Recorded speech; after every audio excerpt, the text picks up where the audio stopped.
Mais en tout cas, bienvenue à vous et merci, d'être présent pour cette, conférence, malgré le fait que enfin que pour laquelle je me mets un peu la pression parce que, bon, parce que je suis fatigué, un petit peu, donc j'espère que je ne vais pas m'embrouiller dans mes propos.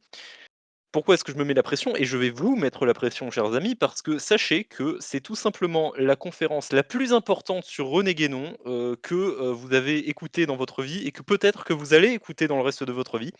Et je ne dis pas ça, pour casser du sucre sur le dos de notre camarade Joachim, qui a fait 2 excellentes conférences sur René Guénon, qui sont, la sur l'autorité spirituelle et le pouvoir temporel et sur le règne de la quantité et les signes des temps. Mais ce que je viens de vous dire n'a absolument aucun rapport avec la qualité du conférencier, ni avec, la qualité de son logos. C'est simplement vis-à-vis du sujet qui est traité. Parce que vous savez, René Guénon, c'est quelqu'un dont finalement on parle beaucoup parce que René Guénon, ce n'est pas du tout un auteur de niche, c'est quelqu'un qui échappe un peu au grand public, mais j'ai envie de vous dire, même François Bayrou a lu René Guénon quand il était jeune, hein. C'est pour vous dire que c'est quand même pas un auteur qui est très obscur, hein. C'est pas Julius Evola est beaucoup plus obscur, par exemple. Mais je vais vous donner un exemple de ma vie perso. Figurez-vous que moi j'ai un ami musulman libanais chiite, qui doit avoir 29 ans maintenant et donc je l'ai intéressé un petit peu à l'aspect plus, mystique et ésotérique, de sa foi en parlant de Guénon justement et donc il a voulu se renseigner et il a fréquenté, des confréries soufis à Paris. Donc le soufisme, c'est un peu le mysticisme islamique, et pourtant bon, mon ami libanais, si vous voulez, alors je vais pas dire qu'il a une tête d'arabe stéréotypé, mais en gros, il pourrait passer pour un sicilien si vous voulez. Il a quand même les yeux verts et cetera, mais je veux dire, il ressemble pas à un allemand, il est quand même typé Méditerranée orientale.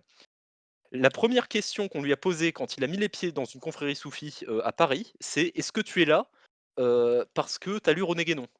C'est-à-dire que dans les confréries soufis parisiennes, si vous êtes un jeune homme qui est quand même bien typé arabe et que vous êtes musulman pratiquant, que vous vous intéressez au soufisme, on part du principe que vous êtes là, parce que vous vous intéressez à René Guénon. Donc c'est pour vous dire que c'est pas un auteur obscur Guénon, hein. Malheureusement, c'est un auteur qui est extrêmement compliqué à comprendre dans ses bouquins les plus profonds. Donc en général, quand on parle de Guénon, on parle surtout de ses bouquins les plus accessibles, donc notamment La crise du monde moderne, Orient et Occident, Autorité spirituelle et pouvoir temporel, et dans une certaine mesure, Le règne de la quantité et les signes des temps. Mais il faut savoir que ces bouquins, aussi intéressants soient-ils à titre, individuel, sont des ouvrages relativement périphériques de l'œuvre de Guénon. Guénon a écrit, je crois, une vingtaine d'ouvrages, bon j'ai plus le chiffre exact en tête, et tout ça, c'est des ouvrages périphériques de l'œuvre de Guénon. Et le problème, c'est que vous voyez, quand on parle de Guénon, moi, c'est quelque chose que j'ai déjà entendu, c'est on dit Guénon, voilà, c'est l'auteur de la tradition primordiale. Mais ça, c'est pas vrai. C'est-à-dire qu'en fait, le concept de tradition primordiale découle, d'autres concepts, qui sont, justement la théorie des états multiples de l'être et le concept d'initiation. Il faut savoir que Guénon, c'est pas quelqu'un qui s'est dit, «Ah tiens», tout seul dans son coin si vous voulez, «Ah tiens, en fait, toutes les religions sont un peu pareilles, on va essayer de creuser le sujet» et cetera. Non, non, non, pas du tout. Guénon, c'est quelqu'un qui est parti de la théorie des états multiples de l'être et de l'initiation et à partir de là, on a conclu, que voilà, il y avait une tradition primordiale et cetera. Donc, c'est-à-dire que la tradition primordiale, le concept de tradition primordiale, en réalité, découle de choses qui sont plus importantes, on va dire. Enfin de points plus fondamentaux dans l'œuvre de Guénon. Donc, le concept de tradition primordiale et qui est le plus connu quand on parle de Guénon, hein, eh bien, c'est un concept, on va dire périphérique. Mais le cœur véritable de l'œuvre de Guénon, qui est aussi son apport doctrinal, qui est réellement intéressant. Vous savez quoi? Je vais vous dire, et je suis un guénonien, je suis quelqu'un qui a quand même beaucoup étudié l'œuvre de Guénon, j'ai passé un peu ma vie à ça ces 5 dernières années. Je dis pas que j'ai tout compris, mais en tout cas, j'y ai passé beaucoup de temps. L'œuvre de Guénon n'aurait aucun sens et je dirais même très peu d'intérêt sans la théorie des états multiples de l'être et la théorie de l'initiation, qui sont vraiment les cœurs. Alors la théorie des états multiples de l'être, c'est le cœur théorique et le concept d'initiation, c'est l'aspect pratique de l'œuvre de Guénon. En fait, c'est la même chose mais vu, disons, c'est dans la continuité mais vu selon 2 angles différents, selon l'aspect, théorie doctrinale et l'aspect pratique. Et donc les vrais ouvrages les plus importants de l'œuvre de Guénon, c'est notamment le triptyque sur les états multiples de l'être qui sont, L'homme et son devenir selon le Vedanta, le symbolisme de la croix et les états multiples de l'être d'un côté et de l'autre, c'est ses écrits sur l'initiation, donc aperçus sur l'initiation et initiation et réalisation spirituelle. Ainsi que des ouvrages mixtes comme, son ouvrage sur les symboles de la science sacrée, par exemple. Ça, c'est un ouvrage mixte. Mais voilà, tout ça pour vous dire que, en fait, vous ne comprendrez pas, véritablement le propos de Guénon si on ne parle pas de ces 2 sujets et malheureusement, c'est des sujets qui sont assez difficiles à aborder, donc je vais essayer de vous les synthétiser ce soir de la manière la plus claire possible, mais ça va être une conférence assez exigeante pour ça, surtout que c'est des sujets qui, par nature, sont difficiles à expliquer. Donc je vais vous demander de pas forcément vous focaliser, d'essayer de comprendre l'idée que j'essaye de transmettre plutôt que de vous focaliser sur les mots exacts, d'accord?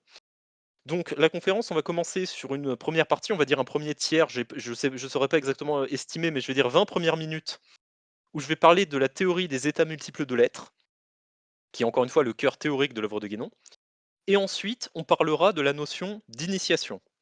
Donc les 20 premières minutes risquent d'être assez techniques, donc je vais vous demander d'essayer de suivre si vous pouvez. Et j'essaierai de regarder le chat de temps en temps pour voir si, je vous ai complètement largué ou pas. Bon, voilà. Alors, la théorie des états multiples de l'être, en fait, elle part d'une idée simple, ou non, justement, elle est pas simple, mais d'une idée, on va dire, qu'il existe différents niveaux de réalité, différents états d'être, pour parler comme René Guénon, c'est-à-dire différentes dimensions parallèles, en quelque sorte. Vous voyez le monde physique tel qu'on peut le voir à travers nos 5 sens et à travers nos outils d'observation astronomique, hein, genre, enfin, je sais pas moi, des télescopes et cetera. Ce n'est pas l'univers ne se limite pas à ça. Il existe en quelque sorte «d'autres dimensions» entre guillemets. Je parle pas d'autres planètes, hein, je parle pas de planètes, habitées par des extraterrestres, mais, hors de notre portée, hein. Je parle de vraiment d'autres dimensions. Un peu bon, excusez-moi pour, l'analogie vidéoludique, hein, mais un peu comme dans Minecraft, vous avez le Nether, le monde, de base et le l'end, vous voyez? C'est vraiment des dimensions différentes. Donc en fait, vous avez cette idée et en fait, on pourrait dire, simplement, dans la doctrine, abrahamique, vous voyez le paradis et l'enfer et cetera, c'est des mondes différents. Le monde angélique, c'est un monde qui est séparé d'une autre. Il peut y avoir une certaine porosité, c'est comme ça que les anges peuvent venir, dans notre monde ou en tout cas influencer sur notre monde, mais c'est quand même des mondes distincts. Bon, donc vous avez cette idée que l'univers, c'est un peu comme une tour à différents étages, pardon, ou alors comme un oignon, c'est-à-dire, l'univers avec un U majuscule, hein, pas l'univers sensible, mais on va dire la création de Dieu en quelque sorte, enfin la création divine. C'est un peu comme un oignon qui a plusieurs couches de réalité, d'accord? Les caractéristiques de ces couches et à l'intérieur de ces couches aussi, vont dépendre du degré de proximité avec Dieu. Heu Et par exemple, le monde angélique, donc les anges, sont plus proches de Dieu. Si vous vous imaginez un oignon, ils sont plus proches du centre. C'est une des couches qui est plus proche du centre. Nous, on est plus excentrés. Alors que l'équivalent de l'enfer, par exemple, elle est encore plus excentrée.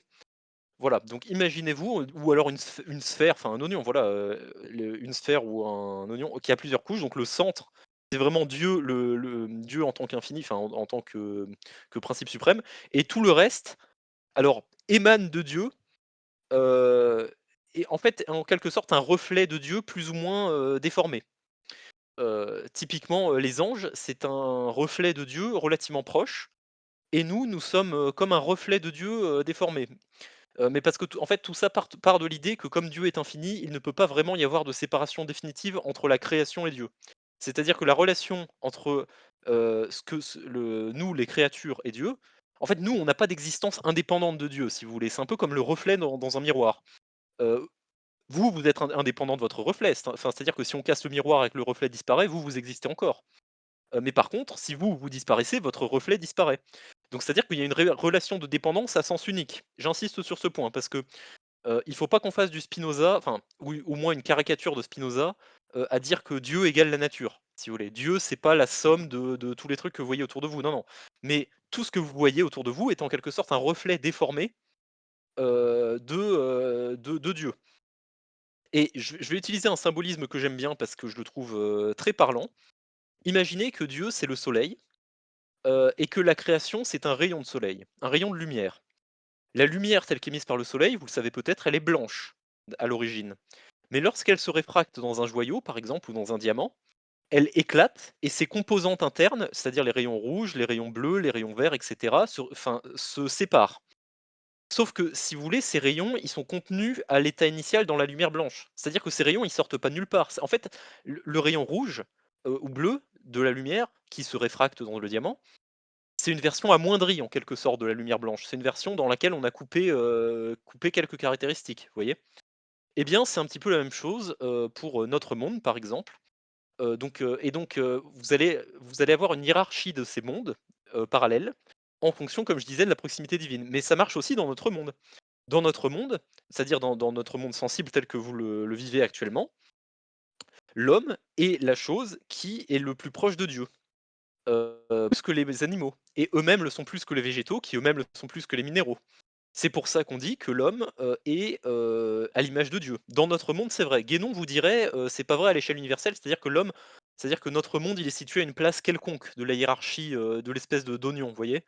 Mais en tout cas, dans notre monde, l'homme a une place centrale, parce que c'est ce qui est le reflet le plus fidèle de Dieu. Et donc c'est pour ça, par exemple, que dans le bouddhisme, on va vous dire, voilà, la naissance humaine est précieuse, parce que vous auriez pu naître comme un animal, c'est-à-dire, en fait, vous auriez pu être un reflet, encore plus difforme de la lumière divine. Et donc, juste d'ailleurs, pour terminer sur cette histoire de lumière divine, hem, c'est que dans l'islam, en tout cas dans l'islam mystique, on dit que le monde est une théophanie, justement, c'est-à-dire un reflet, de Dieu. Et d'ailleurs, c'est pour ça que, il y a une communauté, bon, je vais pas faire une parenthèse là-dessus parce que je pourrais partir, sur une tangente qui n'a rien à voir, mais il faut savoir qu'il y a une communauté enfin, il y a un petit village de Français de souche convertis à l'islam chiite dans les Ardennes. Il y a des documentaires sur eux d'ailleurs, c'est intéressant. Et l'un d'entre eux, qui sont guénoniens évidemment, et l'un d'entre eux me disait: «Tout est Coran. Tout ce que vous voyez en fait est un peu, c'est un peu une écriture sainte, c'est un peu l'écriture de Dieu quelque part. C'est juste que bon, on n'est pas forcément dans la vie de tous les jours, on n'est pas forcément réceptif à ça, vous voyez?» Mais il me disait, si un jour en rentrant de chez toi, tu vois un clochard un peu aviné qui t'alpague, peut-être que c'est Dieu qui t'envoie un signe, peut-être qu'il parle à travers cet individu, qui pourtant, ne paye pas de mine. Et en fait, effectivement, ça rentre dans cette idée que le monde que vous voyez autour de vous, eh bien, c'est un peu une sorte de grand livre, que Dieu écrit, et donc effectivement, c'est un reflet de la lumière divine. Donc j'insiste là de le ça là j'insiste là-dessus, pardon, parce que de manière générale, c'est une notion qu'on retrouve, tout le temps dans les considérations un petit peu, mystiques, on va dire. Hem, donc je regarde, attendez, oui, voilà, paf pouf pouf, ouais, voilà. Je regarde mes notes, hein, parce que j'ai pris des notes pour cette conférence. Hem et donc, Heu, disons que ces différents étages, en fonction de ce qu'on fait dans notre vie, à notre mort, on va pouvoir avancer ou descendre d'un étage. C'est-à-dire, on va se rapprocher, on va aller sur une couche de l'oignon qui est plus proche du centre, donc une couche de l'univers qui est plus proche de Dieu, ou on va aller dans une couche qui est plus éloignée, ou on va rester à un état qui est similaire, à l'état humain actuel pour vous.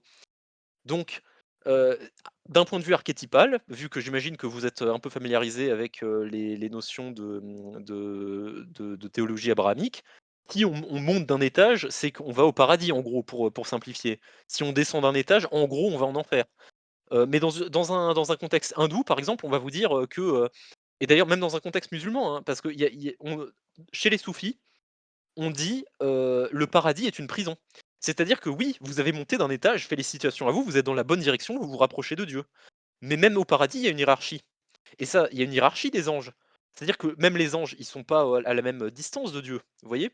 Donc en fait, le paradis est une prison parce que vous êtes monté d'un étage, certes, mais vous pourriez, aller beaucoup plus loin, comme vous pourriez tomber beaucoup plus bas d'ailleurs aussi, hein. Et donc voilà, mais c'est juste pour dire que la notion d'éveil spirituel, l'éveil spirituel, le concept d'éveil spirituel, et voilà, c'est vous rapprochez du centre de cette espèce de d'oignon. Donc vous vous rapprochez de Dieu, donc vous remontez en direction de Dieu. Donc ça, c'est un peu la théorie des états multiples de l'être version macro. C'est-à-dire quand vous regardez les choses avec une vue d'ensemble. Et ça, notamment Guénon l'aborde beaucoup, dans le symbolisme de la croix, qui est en fait, c'est pas un symbolisme chrétien, même si pour Guénon, le fait que le christianisme ait pour symbole une croix, c'est pas du tout un hasard, hein.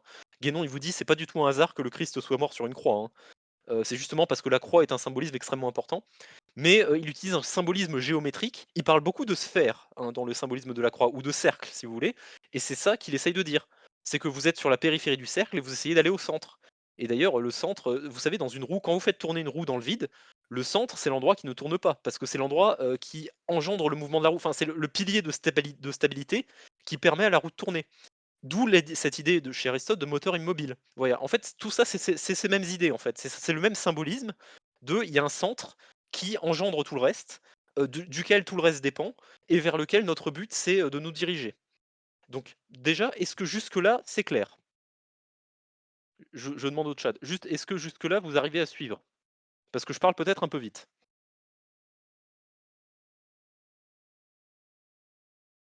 OK, parfait. Donc, il y a au moins cin il y a quoi? Il y a un, deux, trois, quatre, cinq. OK, il y a 6 personnes, 7 personnes qui me disent que c'est clair, donc je vais pouvoir continuer. Merci de votre réactivité.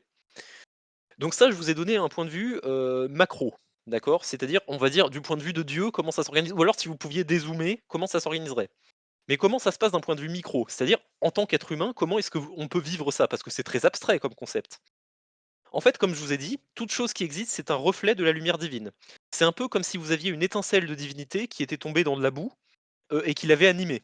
Et d'ailleurs, bon, c'est intéressant, mais il y a un peu de ça dans la Genèse, hein. C'est, Dieu, enfin fait de Adam d'argile et puis il lui souffle, un souffle de vie dans ses narines et cetera. Donc vous avez un peu cette idée que ce qui vous anime, enfin la raison pour laquelle vous existez, c'est que vous avez au fond de vous une étincelle de divinité. Alors, évidemment, elle est un peu camouflée parce que, bon après Guénon il vous parle de la chute, mais en gros depuis la chute d'Adam et Ève, enfin depuis l'éviction du jardin d'Éden pour simplifier grosso modo, mais Guénon il va vous dire depuis la fin du Satya Yuga et cetera. Enfin bon, l'idée générale c'est que depuis un long moment, avant à une époque reculée, l'humanité d'après Guénon avait un état quasiment angélique et ça c'est, l'état de d'Adam et Ève dans le jardin d'Éden. Mais pour une raison ou pour une autre, l'homme s'est en quelque sorte matérialisé et donc il a perdu de vue cette contemplation directe de Dieu. C'est-à-dire il a perdu de vue cette notion qu'au fond de lui, il a une étincelle de divinité. Et d'ailleurs, c'est pour ça que, quand Dieu chasse, Adam et Ève du jardin d'Éden, ça vous dit que, déjà Adam et Ève deviennent mortels, parce qu'avant ils ne l'étaient pas. C'est que maintenant ils subissent, la pression du temps, ils vont mourir. Heu et i Dieu leur donne des vêtements de peau, donc c'est-à-dire qu'en fait, il y a une notion d'incarnation. Il y a cette idée qu'avant, je vais pas dire que l'être humain était, enfin l'humanité c'était des êtres de lumière, mais il y a un peu cette idée. Mais depuis, voilà, il y a une sorte de dégénérescence d'après Guénon et donc on a perdu de vue notre nature divine et donc on est un peu des anges déchus. Co Pour reprendre une formule de Terry Pratchett qui pourtant était un peu un agnostique, athée, l'être humain tel qu'il est actuellement, c'est un ange déchu qui rencontre un singe, qui se relève en fait, quelque part.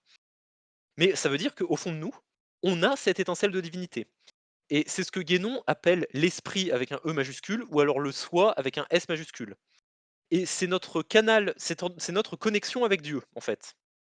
Parce qu'au fond, c'est ce qu'on est véritablement, en fait. On est Dieu qui s'est oublié.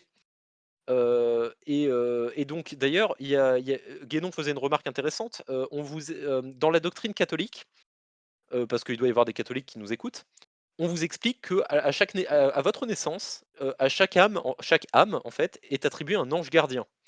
Pour Guénon, en fait, l'ange gardien, c'est la traduction religieuse en des termes religieux de, ce soi avec un S majuscule, donc c'est-à-dire c'est votre vous divin, en fait.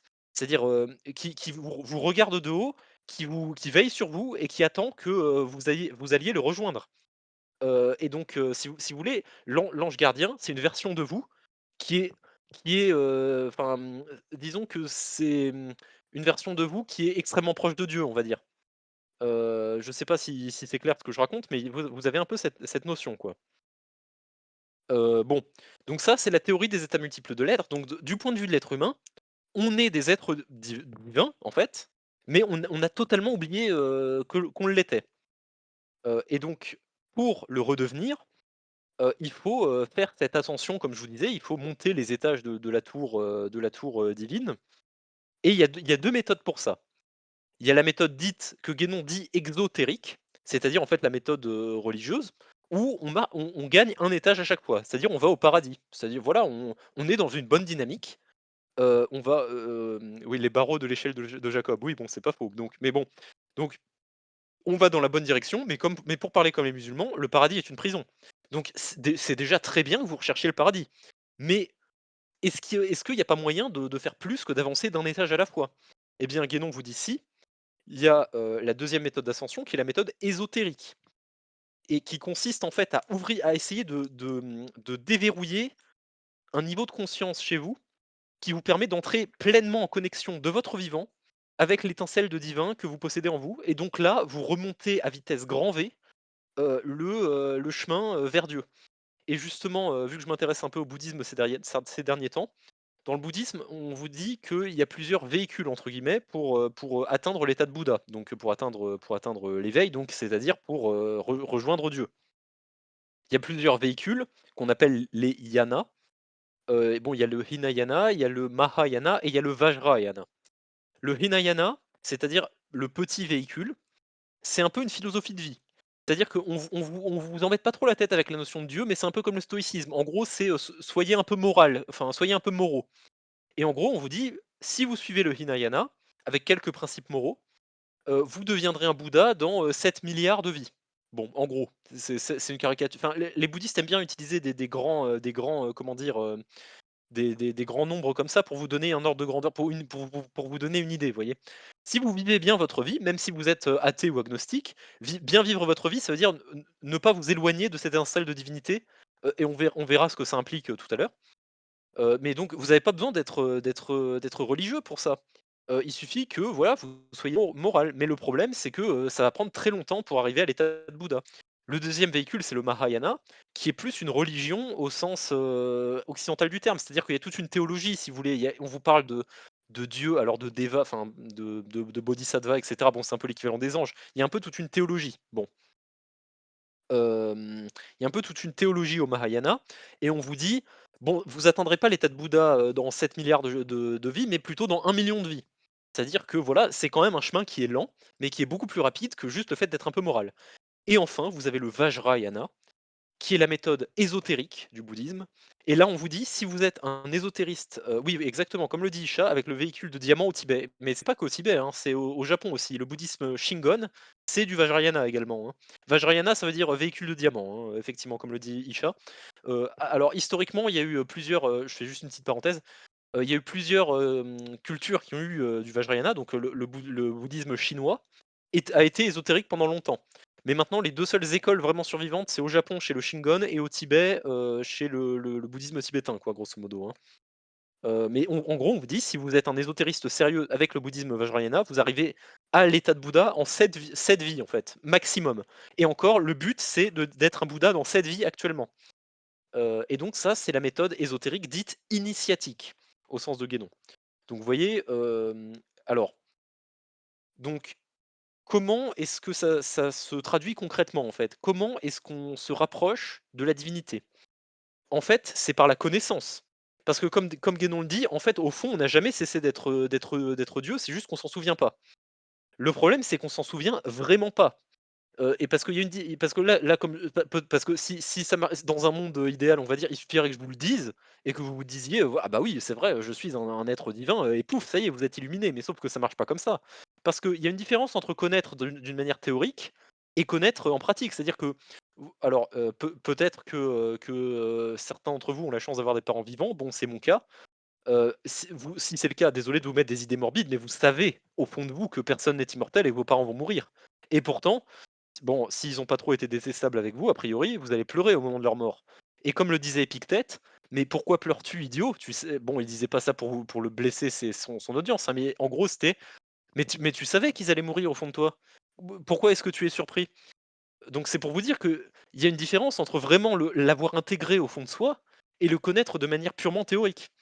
Et donc l'idée, c'est que c'est bien d'avoir des notions théoriques. Donc, c'est bien, par exemple, de connaître de la théologie. C'est bien de comprendre ce que vous faites quand vous allez à la messe ou que vous priez la prière musulmane. Mais vous abordez ça d'un point de vue mental, en fait. C'est-à-dire, c'est pas un rêve, mais c'est une information qui, voilà, qui trotte dans votre tête. C'est pas quelque chose que vous vivez au quotidien, si vous voulez. Vous voyez ce que je veux dire? De la même manière, et ça, c'est une analogie que je vais utiliser assez souvent. C'est une analogie que je vais, utiliser assez souvent, c'est que en fait, là, ce que je vous dis, c'est que vous êtes tous comme des aveugles à qui j'essaye d'expliquer le concept de couleur. Peut-être que si vous étiez aveugle, on vous explique, voilà, les couleurs, c'est un truc sensoriel, c'est juste que toi, tu y as pas accès. Mais c'est un peu comme les sons, il y a différents types de sons. Il y a des sons qui sont agréables ou c'est comme les goûts. Il y a différentes nuances de goût. C'est-à-dire que, voilà, c'est plus amer, c'est plus acide, c'est plus sucré. Mais imagine que tu as un autre organe qui s'appelle les yeux qui fonctionne et que, il soit stimulé par différentes choses, voilà, et ça s'appelle des couleurs. Et on vous explique, voilà, par exemple, les feuilles sont vertes, parce que voilà, le vert, c'est une couleur qui attire un certain type de lumière et en fait, vous pouvez être parfaitement aveugle et avoir une bonne connaissance théorique des couleurs. C'est-à-dire que, vous pouvez vous dire, voilà, oui, je sais que les feuilles sont vertes, je sais qu'une couleur d'un point de vue technique, vous pouvez connaître parfaitement la définition du dictionnaire d'une couleur. Mais est-ce que vous savez ce que c'est qu'une couleur? Non, pas du tout et vous le saurez jamais parce qu'il vous manque quelque chose, enfin, il vous manque un type de connaissance directe. C'est-à-dire qu'il vous manque le fait de pouvoir constater directement, empiriquement en face de vous que ces couleurs existent et que qu'est-ce que c'est qu'une couleur? Vous ne le saurez jamais si vous restez aveugle toute votre vie et d'ailleurs, c'est un peu la notion de la caverne de Platon. C'est totalement la notion de la caverne de Platon, hein. Platon, c'est quelqu'un qui a des notions initiatiques, hein, et ésotériques. C'est pas du tout, parce qu'on vous dit la caverne de Platon, oui, c'est quelqu'un qui est à qui on fait découvrir de nouvelles idées. Oui, d'accord, mais la caverne de Platon, c'est surtout un truc pour vous expliquer ce que je suis en train de vous dire là. C'est vraiment cette notion. Il vous manque effectivement un 6 sens, comme le dit, quelqu'un dans le chat, Artiberti, il vous manque un troisième œil pour pouvoir passer un degré de réalité supérieur. De la même manière que pour un aveugle, il lui manque un degré de réalité qui sont les couleurs. Voilà, là je me suis un peu là je me souviens que je voulais aborder un sujet mais j'ai un peu oublié. Mais en gros, bon, c'est l'essentiel de ce qu'il faut comprendre. Est-ce que encore une fois, là, je vais m'arrêter juste pour vous demander, est-ce que vous avez bien compris? J'en profite pour répondre à un post d'Artiberti. Oui, alors, dans la Divine Comédie, alors, la Divine Comédie est un ouvrage, ésotérique pour Guénon, hein, mais je pense pas que c'est la science au sens où tu l'entends, donc non, non, c'est pas vraiment la science tout à fait au sens où tu l'entends. Mais est-ce que bon, pour l'instant, vous arrivez à suivre l'exposé?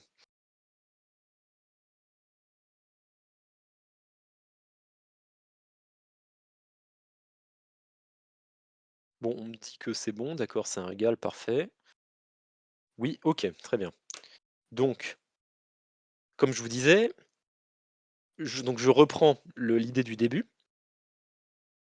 L'accès, disons l'ascension, la voie vers l'éveil est conditionnée à la connaissance. Donc vous avez différents types de connaissances, donc il y a la connaissance théorique qui peut bien vous aider, hein. C'est-à-dire que si vous êtes un vous pouvez tout à fait être dans une optique purement religieuse, donc exotérique, et être un très bon théologien. Ce qui fait que vous allez avoir un niveau de paradis qui est, correct. C'est-à-dire vous allez pas être à la lisière du paradis. C'est-à-dire que vous avez la connaissance purement théorique, c'est quand même utile. Vous voyez? Un aveugle qui a une bonne maîtrise de la notion de couleur, bon certes, il perd un niveau de réalité qui est fondamental, qu'il ne pourra pas récupérer, mais il se fait quand même une meilleure idée du monde qui l'entoure qu'un aveugle, qui ne connaît, vraiment, enfin qui connaît rien sur rien, vous voyez? Bon, mais et d'ailleurs, oui, voilà, en fait, il y a un point que je voulais aborder, c'est celui-là. C'est que, heu, la différence entre un mystique et un initié, parce qu'on va commencer à rentrer dans ce qui est l'initiation, vraiment selon René Guénon. L'initiation, justement, c'est le processus pour vous ouvrir le troisième œil. René Guénon prend bien soin, de faire une distinction entre le mysticisme, entre les mystiques et entre les initiés. Parce que les mystiques, ce sont des gens qui ont accès effectivement à un degré de réalité supérieure. C'est-à-dire que c'est des gens qui ont accès à qui ont des visions, qui peuvent un peu voir, c'est ce que je vous disais sur le fait que la réalité, c'est un reflet du divin, vous voyez? Sauf qu'ils ont pas vraiment, d'après Guénon, ils ont pas vraiment de contrôle là-dessus, c'est quelque chose qui leur arrive un peu au hasard, et de manière infréquente et souvent temporaire. Donc en fait, le problème du mystique, c'est que c'est un aveugle à qui on ouvre les yeux une fois tous les 5 ans pendant 5 minutes et donc qui est complètement désorienté par ce qui se passe. Il sait que les couleurs existent, mais si vous voulez, il devient un peu foufou parce que, il se dit: «Mais enfin voilà, il y a quelque chose qui existe, mais je veux en savoir plus et je sais pas pourquoi, ça me tombe dessus de manière aléatoire». Co enfin et donc si vous voulez, les mystiques, ils ont tendance un peu c'est pour ça que dans le christianisme, vous avez cette notion de «folle en Dieu». C'est-à-dire quelqu'un qui est un saint, c'est-à-dire qui canoniquement, d'un point de vue ecclésiastique, est un saint. C'est-à-dire un type qui connaît beaucoup mieux Dieu que vous. Mais d'un point de vue extérieur, ce type a l'air complètement cinglé. Pourquoi? Mais parce que lui, il a vu que, il comprend qu'il est aveugle. Il comprend parce qu'il l'a vu. Il en a été témoin enfin «oculaire» entre guillemets, si vous voulez. Mais, ça lui est tombé dessus par hasard un beau jour, ça a duré 5 minutes et ça se représente une fois tous les 10 ans. Alors que l'initié, c'est vraiment un processus structuré, heu, par étapes, presque technique. Enfin, je vais pas dire que c'est presque un programme de coaching sportif, hein, j'exagère un peu si vous voulez, mais il y a un côté vraiment entraînement, hein. C'est-à-dire, c'est vraiment vous êtes censé vraiment vous êtes vraiment censé vous exercer à ouvrir vos yeux de plus en plus longtemps et les initiés surtout, ils ont accès à une base théorique en général parce que les mystiques ça leur tombe dessus et ils ont pas forcément, toute la base doctrinale que je viens de vous faire. Donc ils comprennent pas ce qui leur arrive.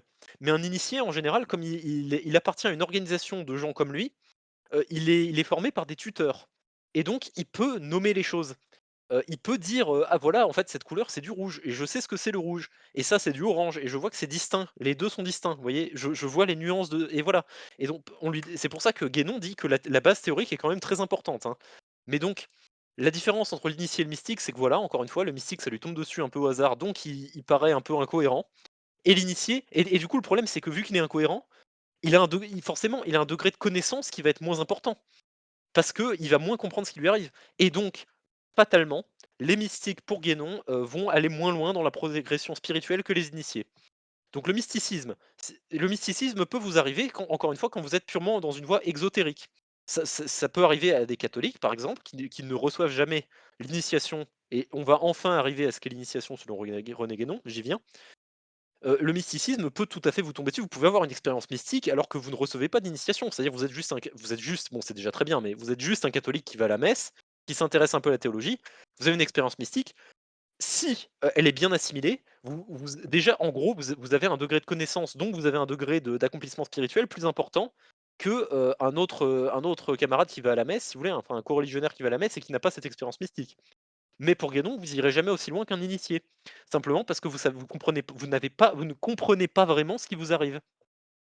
Voilà. Donc, et oui et j'en profite pour faire un dernier point sur, cet aspect, ouverture du troisième œil. C'est pour ça que, dans les religions orientales, notamment dans le bouddhisme, mais aussi, bon, c'est un peu dans l'islam aussi, et Guénon, le commente. Il dit: «C'est vraiment que dans le catholicisme, enfin dans le christia enfin dans les religions occidentales, on se bassine la tête avec les preuves de Dieu, c'est-à-dire les preuves rationnelles de Dieu. Voilà, on va vous prouver que Dieu existe par la raison». Mais en fait, les bouddhistes, ils vous disent c'est pour ça que le bouddhisme ne se conçoit pas comme une religion dogmatique. En fait, le bouddhisme, il te dit: «Mais si tu veux vérifier que Dieu existe, mais va lui parler mon gars, va recevoir une initiation, va ouvrir ton troisième œil. Nous, on te demande pas de nous croire sur parole, va suivre ce chemin». Le Bouddha, il t'a donné une carte au trésor, il t'a dit: «Si tu fais 500 mètres, que tu vas à droite, tu vas tomber sur une grotte, et va y avoir un trésor dedans. Mais me crois pas sur parole, vas-y».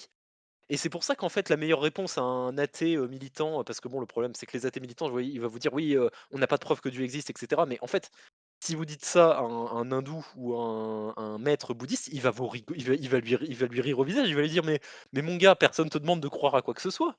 Va le vérifier par toi-même. Va ouvrir ton troisième œil» et là, tu pourras vérifier si on délire ou pas. Il y a un côté, réalité objective, comme le disait, Isha, dans le chat. Donc, et d'ailleurs, c'est pour ça que Guénon, c'est un auteur très intéressant parce qu'il y a un côté, toute l'œuvre de Guénon, c'est pas, justement, la théorie de l'initiation, c'est vous pouvez chercher une validation empirique de ce que dit Guénon en théorie. C'est-à-dire que c'est pas quelqu'un qui balance des dingueries comme ça et qui vous dit: «Oui, voilà, moi j'ai eu la vision et tout». Il vous et c'est et il vous dit et c'est pour ça que Guénon n'argumente jamais. Guénon fait très peu d'arguments. C'est un truc qu'on lui reproche souvent, mais c'est pour ça. C'est parce que Guénon, il dit: «Moi, écoutez, je vous explique comment sont les choses. Vous avez le droit de pas me croire, c'est tout à fait votre droit. De toute façon, mes bouquins sont réservés à une élite. Si vous voulez vérifier, je vous dis comment aller les vérifier. Je vous je tout mon ouvrage tourne autour de la théorie de l'initiation. Tout mon ouvrage tourne autour de la réalisation du fait que ce soit empirique. Donc me croyez pas sur parole, j'ai pas besoin d'argumenter en fait. Si vous voulez vérifier ce que je dis, allez-y». Voilà, donc je me permets, oui voilà, comme dit Chat, voilà, il faut le savoir, c'est dans le bouquin. Non mais je me permets d'insister parce que c'est vraiment ça l'originalité de Guénon. C'est-à-dire que c'est pas purement un théologien Guénon, c'est pas purement un gars qui fait des enfin voilà, c'est ça qui vraiment est intéressant Guénon et c'est pour ça qu'il est fascinant. C'est parce que Guénon, il parle avec une confiance inébranlable. Parce que il se dit: «De toute façon, moi, je sais que c'est vrai. Si vous êtes pas obligé de me croire, je cherche à convaincre personne. Si vous voulez savoir si c'est vrai, allez-y». Voilà et c'est pour ça que Guénon est un auteur vraiment à part dans ces derniers siècles. Voilà. Je me suis permis d'insister parce que c'est vraiment ça qui m'a convaincu, de l'intérêt de Guénon. Donc on va arriver enfin à qu'est-ce que c'est ce processus initiatique qui permet, d'acquérir le troisième œil, qui est le centre de la enfin qui est le cœur de la conférence. Mais, vous comprenez que je ne pouvais pas parler d'initiation sans évoquer tout ce que j'ai évoqué à présent. Donc l'initiation, ça consiste en alors ça tourne autour d'une notion clé chez Guénon, qui est la notion d'influence spirituelle, qui est une sorte d'énergie divine, si vous voulez. Vous allez voir dans les ouvrages de Guénon, d'ailleurs, il y a un site, intéressant, qui s'appelle indexrenéguénon.org, qui est très utile parce que vous pouvez chercher des mots-clés, et voir où Guénon parle du même sujet et parfois il fait des il y a tous les bouquins de Guénon, c'est un index de recherche des bouquins de Guénon et d'une partie de sa correspondance et c'est très, très utile parce que des fois, dans sa correspondance, Guénon élucide des points qui sont pas clairs dans ses ouvrages, bref et donc, hem, bah, écoute, Youfok, bon taf, mais, j'espère que tu seras là pour la rediffusion. Donc la notion d'influence spirituelle chez Guénon, quand vous cherchez sur le site index renéguénon.org, c'est une notion qui est très importante, c'est en fait une sorte d'énergie divine et en fait pour Guénon, Guénon il a un point de vue technique sur les religions. C'est-à-dire que pour Guénon, les religions, c'est presque des technologies. Alors c'est un peu un barbarisme ce que je vous fais, mais c'est presque des technologies qui ont pour but de diffuser dans le monde une sorte d'énergie divine, de créer des infusions d'énergie divine et de les diffuser le plus loin possible. Toutes les religions, en fait, au fond du fond, c'est des manuels techniques, mais comme on a des manuels d'architecture, si vous voulez, presque. C'est pour ça que Guénon, il est pas du tout dans un truc, Guénon, il aime pas la morale, par exemple. Pour Guénon, la morale religieuse, c'est une version, pour un peu, enfin désolé, j'ai envie de blesser personne, mais Guénon, il est un peu dur parfois, hein. Guénon, il est en mode: «La morale, c'est un peu pour les gens trop attardés pour comprendre la théorie pure de la doctrine», vous voyez? C'est en fait pour expliquer la doctrine pure aux enfants de 8 ans. Mais en fait, pour Guénon, si vous étiez, si vous prenez du recul sur ce qu'est une religion, c'est une technique pour attirer dans notre monde de l'énergie divine et la diffuser aux gens. Et par exemple, cas typique, dans le christianisme apostolique, c'est quoi la messe? C'est quoi l'eucharistie, en fait? C'est que vous avez un groupe de types qui ont des super pouvoirs. Bon, excusez-moi, mais bon, on va dire un groupe de personnes qui ont des charismes, qui ont mais en gros, ça veut dire des super pouvoirs, hein, qui est le clergé. Qui eux-mêmes, ils ont des super pouvoirs parce qu'ils les reçoivent au cours d'un rite qui s'appelle l'ordination et la consécration.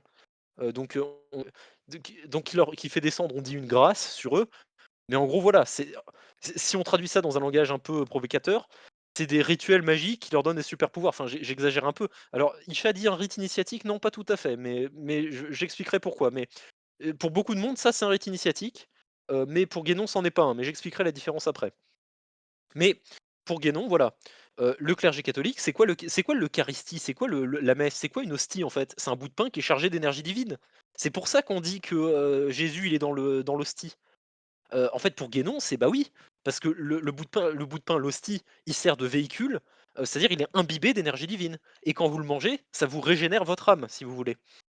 Et c'est pareil, la prière musulmane, qui c'est pas une prière au sens, où on l'entend, dans le christianisme, c'est pas une prière en mode, «S'il vous plaît, mon bon Dieu», enfin, c'est pas une, d'ailleurs la tradition musulmane fait la distinction entre la prière rituelle, les 5 prières par jour rituelles, qui est un rite, hein, c'est-à-dire c'est codifié religieusement, où vous devez prononcer certaines paroles précises, faire certains gestes précis à telle heure de la journée, et en fait, ça, c'est l'équivalent musulman de la messe en termes d'importance, hein, et ça s'appelle la salat.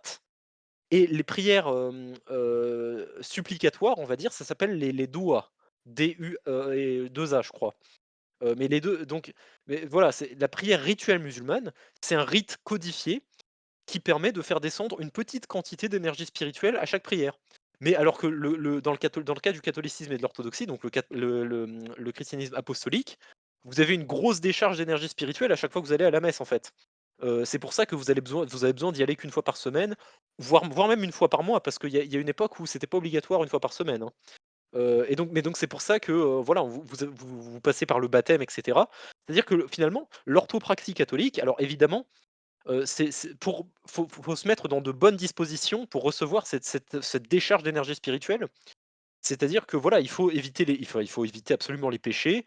Vous allez à la confession pour nettoyer un peu votre âme avant, mais vous avez une grosse décharge d'énergie spirituelle. Mais donc l'orthopraxie catholique, en fait, elle est quand même au quotidien, elle est moins contraignante que la musulmane. Parce que bon, évidemment, d'un point de vue moral, bon, il faut être un beau catholique et cetera.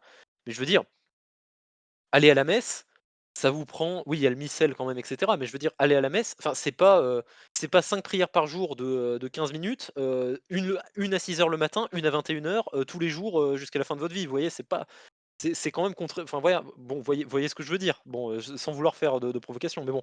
Donc voilà. Donc cette notion d'influence spirituelle, c'est-à-dire d'énergie divine en fait, mais Guénon appelle ça, influence spirituelle, c'est le cœur de l'ouvrage de Guénon. Mais il y a différents types d'influence spirituelle. Il y a une influence spirituelle qui agit un peu pour nettoyer votre âme, pour, la virer un peu les saletés si vous voulez. Et ça, c'est l'influence spirituelle exotérique, qui va typiquement exister dans le cadre d'une pratique exotérique. Mais donc c'est pour ça, pour Guénon, par exemple, à une époque, il pouvait y avoir parce que pour Guénon, en fait, c'est un peu bizarre. En fait, pour Guénon, le catholicisme et l'orthodoxie actuelle, c'est-à-dire la pratique quotidienne de l'orthodoxie et du catholicisme, c'est en fait, à l'origine, le christianisme, c'était une voie initiatique, mais qui, pour sauver le monde romain et grec, est devenu une religion exotérique tout en gardant de manière très fermée des rites parallèles, initiatiques. Mais disons que pour une raison ou pour une autre, la plupart des rites initiatiques ont disparu. Donc il reste les rites religieux, donc la messe par exemple, qui à la base en fait sont copiés des rites initiatiques, mais qui ont été amputés d'une partie de leur plus haut niveau pour pouvoir être diffusés à l'ensemble de la population. Parce que toute la population n'est pas apte à être initiée d'après Guénon, pour des raisons que je pourrais détailler plus tard. Mais en gros, Guénon il va vous dire, c'est quand même curieux parce qu'il y a beaucoup de choses dans le christianisme qui ressemblent enfin dans la pratique quotidienne du christianisme, qui ressemble beaucoup à une initiation. Le baptême, les ordinations, la consécration, et cetera, ça ressemble beaucoup à des degrés initiatiques. La messe, ça ressemble à un rite initiatique tel que d'ailleurs, écoutez, moi j'ai bon, je vais parler un peu de ce que j'ai fait personnellement, mais sur influence de Guénon, je me suis beaucoup intéressé au bouddhisme tantrique tibétain, donc en fait le bouddhisme ésotérique. Et dans certains rites, initiatiques, j'y viendrai après Aïcha, à ta question, mais dans certains en fait, les rites tantriques, donc les rites ésotériques du bouddhisme, je vais pas donner de détails, mais, il vous arrive de consommer, de l'alcool et des petits gâteaux en quelque sorte, qui ont été plus ou moins bénis et en fait, donc qui sont chargés d'influence spirituelle et qui sont censés symboliser, d'ailleurs c'est intéressant, hein, l'un des alcools que vous consommez dans le cadre d'un rite initiatique, que vous donc un rite de pratique ésotérique, tantrique, donc du bouddhisme ésotérique, c'est un de ces alcools représente du sang, par exemple. Donc c'est intéressant. Effectivement, il y a des parallèles avec le christianisme, hein. Et donc Guénon, il dit: «Le christianisme, ça ressemble vachement à un truc ésotérique, mais c'est parce que à l'origine, c'était totalement ésotérique, mais pour, le diffuser l'influence spirituelle à un maximum de monde, on a fait une copie des rites ésotériques, on les a amputés de la partie la plus déterre et on les a transmises». Voilà. Mais voilà, le truc qui est très important chez Guénon, encore une fois, c'est que lui, il a une vision technique de la religion, et c'est, voilà, ça vise à diffuser le plus possible, l'influence spirituelle. Bon, encore une fois, je vais poser la question, est-ce que ce que je dis jusque-là est clair? Et je bois une petite gorgée en attendant, je me désaltère.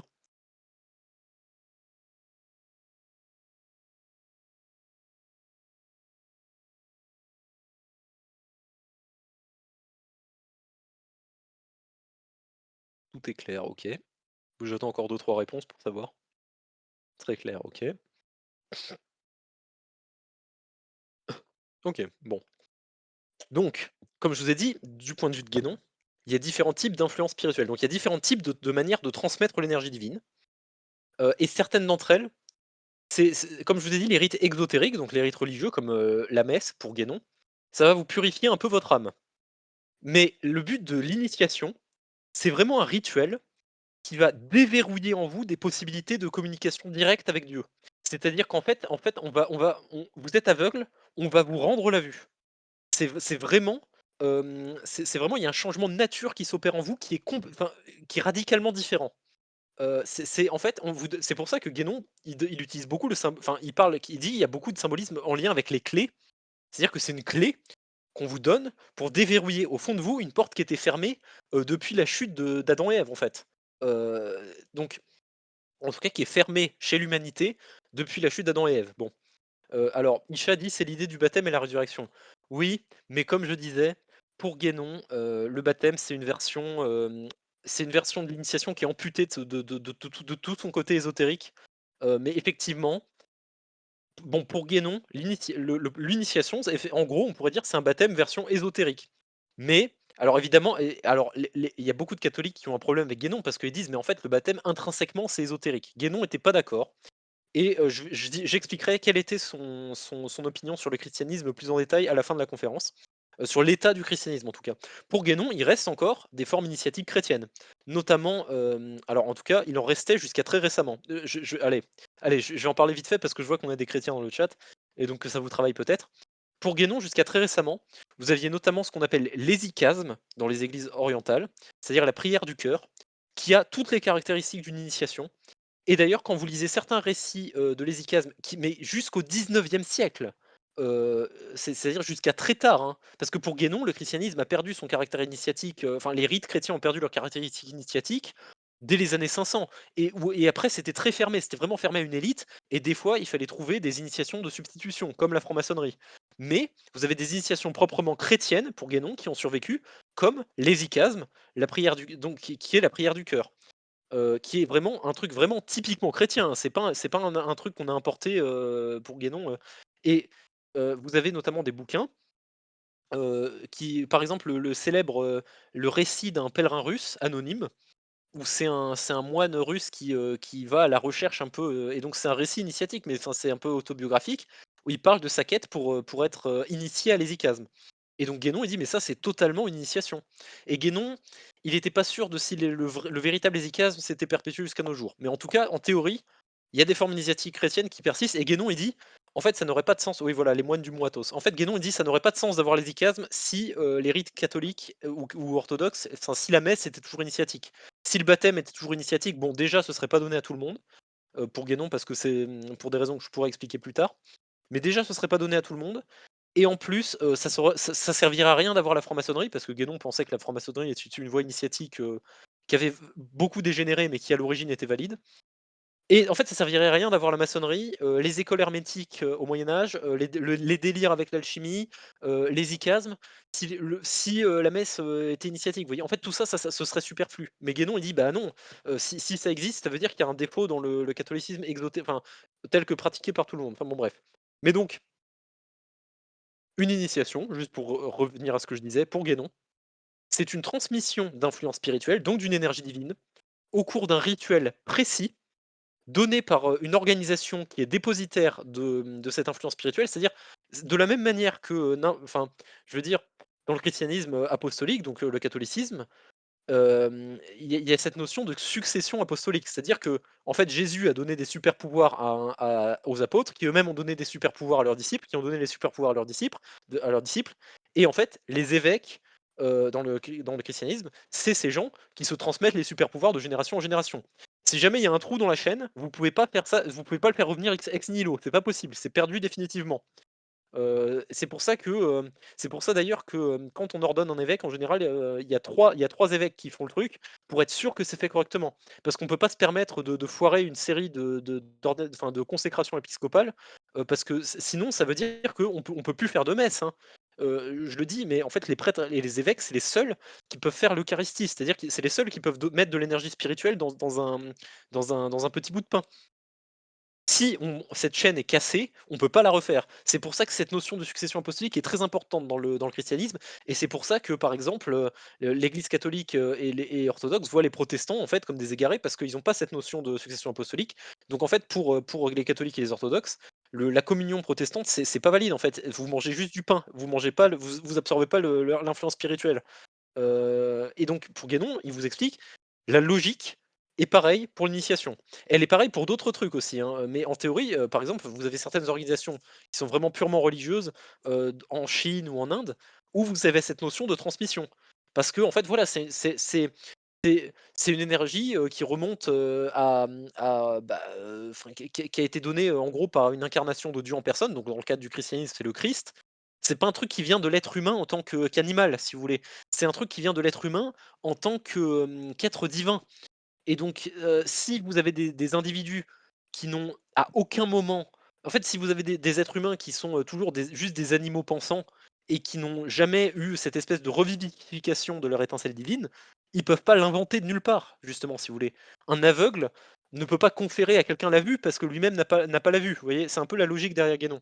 Donc c'est vraiment très important, vous devez vous rattacher à une organisation initiatique qui a une lignée de maîtres à disciples ininterrompue.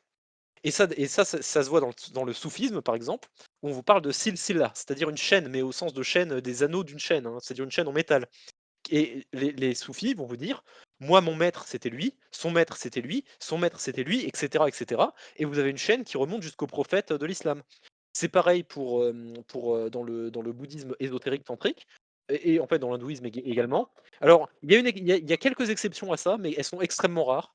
Je pourrais en parler, mais de manière, disons que il y a pour Guénon, il y a des cas de gens qui se réalisent spontanément, c'est-à-dire de gens qui sont tellement naturellement, portés vers le divin que, ils ont même pas besoin d'être initiés, si vous voulez, ils ont la renaissance spontanée. Mais on parle de 1 personne sur 10 milliards, hein. C'est-à-dire que c'est vraiment extrêmement rare. Mais en théorie, ça peut exister. Le cas, par exemple, c'est typiquement le cas d'un type qui s'appelle, Sri Ramana Maharshi, qui était un hindou, contemporain de Guénon, qui est extrêmement célèbre si vous vous intéressez à l'hindouisme et à l'Advaita Vedanta. Il a beaucoup, il avait pas de disciples parce que lui, en fait, comme je vous disais, c'est un cas, vraiment à part. Donc, hem, c'est une réalisation, c'est une auto-réalisation, spirituelle, si vous voulez. Donc il avait pas de disciples parce que lui, il sortait des sentiers battus, mais il était de très bons conseils pour les il avait des disciples au sens vulgaire du terme, si vous voulez. Il donnait des conseils aux gens pour les aider à se réaliser. Mais il ne transmettait pas lui-même, d'influence spirituelle, par exemple. Il ne transmettait pas lui-même des initiations. Mais donc pour vous dire, la plupart des cas du bouddhisme, ésotérique et de l'hindouisme ésotérique, vous avez, une notion donc qui a été traduite en français par la initiation, justement à mon avis sous l'influence de gens, de guénoniens, et donc mais en anglais ça s'appelle empowerment, c'est-à-dire, transmission de pouvoir. Donc si ça vous intéresse de chercher, de la documentation anglaise là-dessus, vous tapez, tantric empowerment et vous allez avoir de la documentation. En sanskrit, les bouddhistes, ils appellent ça abhisheka, dont la traduction exacte, ce serait plus consécration, à vrai dire. Mais bon, bref, peu importe. Et ils vous disent: «Mais en fait, ça, vous ne pouvez recevoir une, abhisheka valide, donc une initiation valide, uniquement si vous la recevez d'un maître qui est réalisé, donc qui a eu une réalisation spirituelle, qui lui-même l'a reçu d'un maître, qui lui-même l'a reçu d'un maître, et cetera, qui remonte au Bouddha». Donc c'est pour ça qu'on vous dit, voilà, en fait, c'est les Bouddhas qui ont, enseigné les tantras. Et donc vous avez vraiment cette notion de filiation spirituelle, mais encore une fois, c'est pas filiation, figurative, si vous voulez. Parce que, par exemple, vous avez plein de gens qui disent, «Oui, un tel était le disciple de Guénon», mais c'est pas vrai.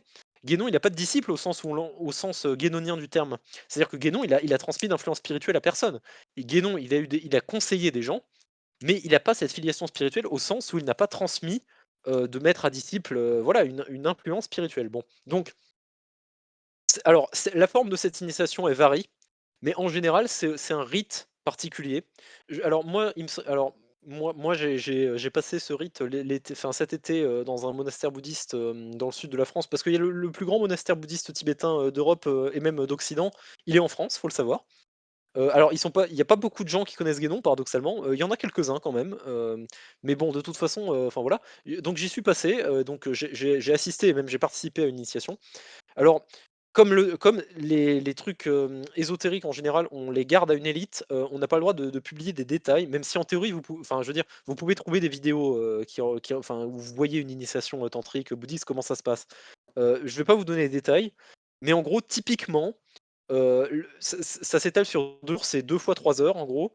Le premier jour, vous faites quelques purifications rituelles, c'est-à-dire vous prononcez certaines phrases, on vous donne à boire et à manger certains trucs, bénis, on vous fait porter certains colliers bénis, ce genre de trucs.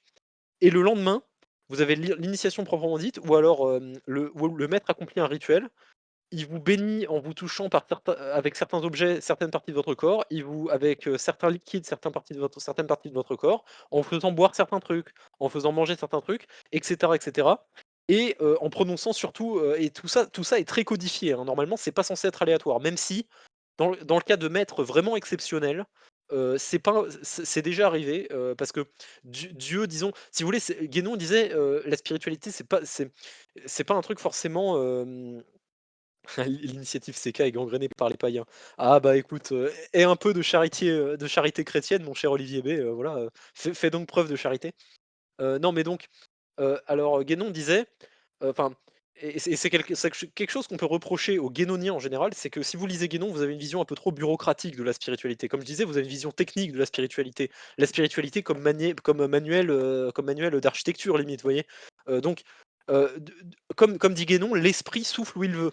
C'est-à-dire que si Dieu veut que vous soyez illuminés, en espèce, en comment dire? En vous asseyant au pied d'un grand maître, bah, peut-être que vous recevrez une initiation comme ça, mais c'est extrêmement rare, extrêmement rare. Faut un maître exceptionnel, un disciple exceptionnel. La plupart du temps, ça demande vraiment un truc codifié pour être sûr que les choses se passent correctement.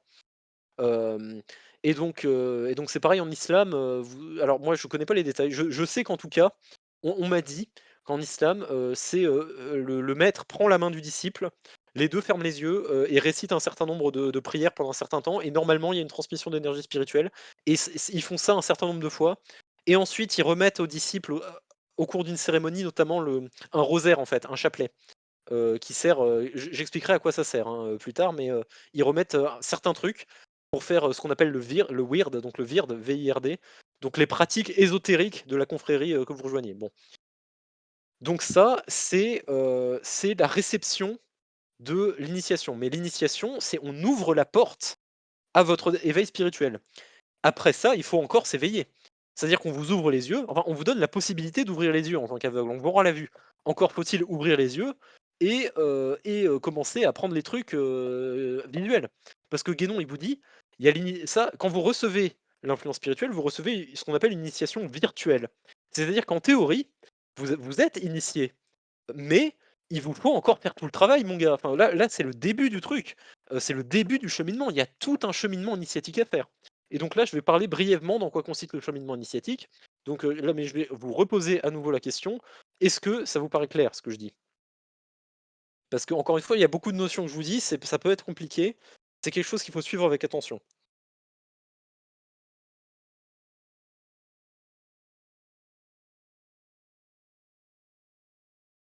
OK. Donc, comme je vous disais, l'initiation selon René Guénon, c'est que vous ouvrez les vannes à votre moi intérieur, en fait, à votre soi, à la partie de divinité qui est en vous. Et l'idée, c'est qu'elle va irradier tout dans votre corps pour, en fait, l'idée, c'est qu'il faut que vous fassiez, enfin, de votre corps, de votre être, hein, qu'on s'entende bien, on parle pas du corps matériel, hein, mais de votre être. L'idée, c'est que, vous devez en faire un réceptacle. Vous devez être comme un verre, qu'on remplit de thé, si vous voulez, enfin et donc de prendre les caractéristiques du thé. Enfin, donc extérieurement, vous êtes un être humain, mais intérieurement, la grâce divine irradie littéralement dans votre être. Et donc pour ça pour ça, vous allez faire un certain nombre de trucs. Donc déjà, c'est que, en théorie, vous êtes censé quand même, comme dit Guénon, toujours pratiquer les rites exotériques. Donc si vous êtes un chrétien, vous allez toujours à la messe. Parce que enfin, il faut quand même que votre corps, soit régulièrement, comment dirais-je? Comment dire? Il faut une base solide, il vous faut les fondations pour construire, le toit, en fait. Bon, mais en gros, l'idée, c'est que voilà, il faut que tout votre être soit un réceptacle, digne de ce nom, de la lumière divine et évidemment, vous pouvez pas faire ça si vous êtes en état de péché mortel. Vous pouvez pas vraiment recevoir la grâce divine si vous êtes en état de péché mortel. Alors, Guénon va vous préciser quand même que des fois, vous avez certains initiés qui, en apparence, sont en état de péché mortel, mais ils font ça parce que Dieu leur ordonne. Donc en gros, c'est une histoire qui est très connue en islam. C'est un personnage qui s'appelle Al-Khidr qui fait des trucs horribles et Moïse lui dit, «Mais gars, mais enfin, mais mon cher, tu délires complètement. Pourquoi tu tues cette personne? Pourquoi est-ce que tu fais ça? Pourquoi est-ce que tu laisses, pourquoi est-ce que tu mets le feu au bateau, d'un commerçant?» Comment, enfin, je veux dire, c'était sa vie qui est enfin, je veux dire, c'est son entreprise commerciale, tu vois, qui va couler et Al-Khidr lui dit, «Patience, patience, tu verras». Et en fait, donc ça c'est une hist et en fait, on se rend compte à chaque fois et la morale de l'histoire, c'est qu'à chaque fois Al-Khidr, il savait par exemple qu'il a mis le feu au bateau parce que sinon le marchand qui était une personne, merveilleuse, qui vraiment, faisait rayonner, la lumière dans sa communauté, en fait, il allait, aller dans une expédition commerciale, il allait, tomber dans une tempête, son bateau allait échouer, il allait mourir et donc Al-Khidr, il a mis le feu au bateau parce que, Dieu a dit: «Non, non, ce gars-là, il va continuer à vivre, je veux pas le rappeler encore à moi». Et en gros, la morale de l'histoire, c'est que dans certaines conditions, vous avez des gens qui apparemment sont en état de péché mortel ou de vrai péché, mais en fait, c'est un peu comme le problème du mal. C'est que c'est un mal apparent, mais qui, se cache derrière une raison plus profonde. Et donc, ça enfin bon, et d'ailleurs, c'est la vision que certains soufis ont de Satan. C'est que Satan, il est là pour foutre le bordel, mais en fait, il est là parce que en étant tenté par le diable dans cette vie, vous apprenez des leçons plus vite que si personne vous tente jamais, vous challenge jamais, vous voyez? Oui, comme dit Isha, voilà. Donc bon, en gros, où est-ce que j'en étais avec ça? Excusez-moi, je me suis un peu oublié, oui, voilà, donc il faut quand même mais bon, normalement, vous êtes censé quand même, tant que vous n'êtes pas réalisé, vous êtes censé observer toutes les prescriptions de la morale, de la religion exotérique.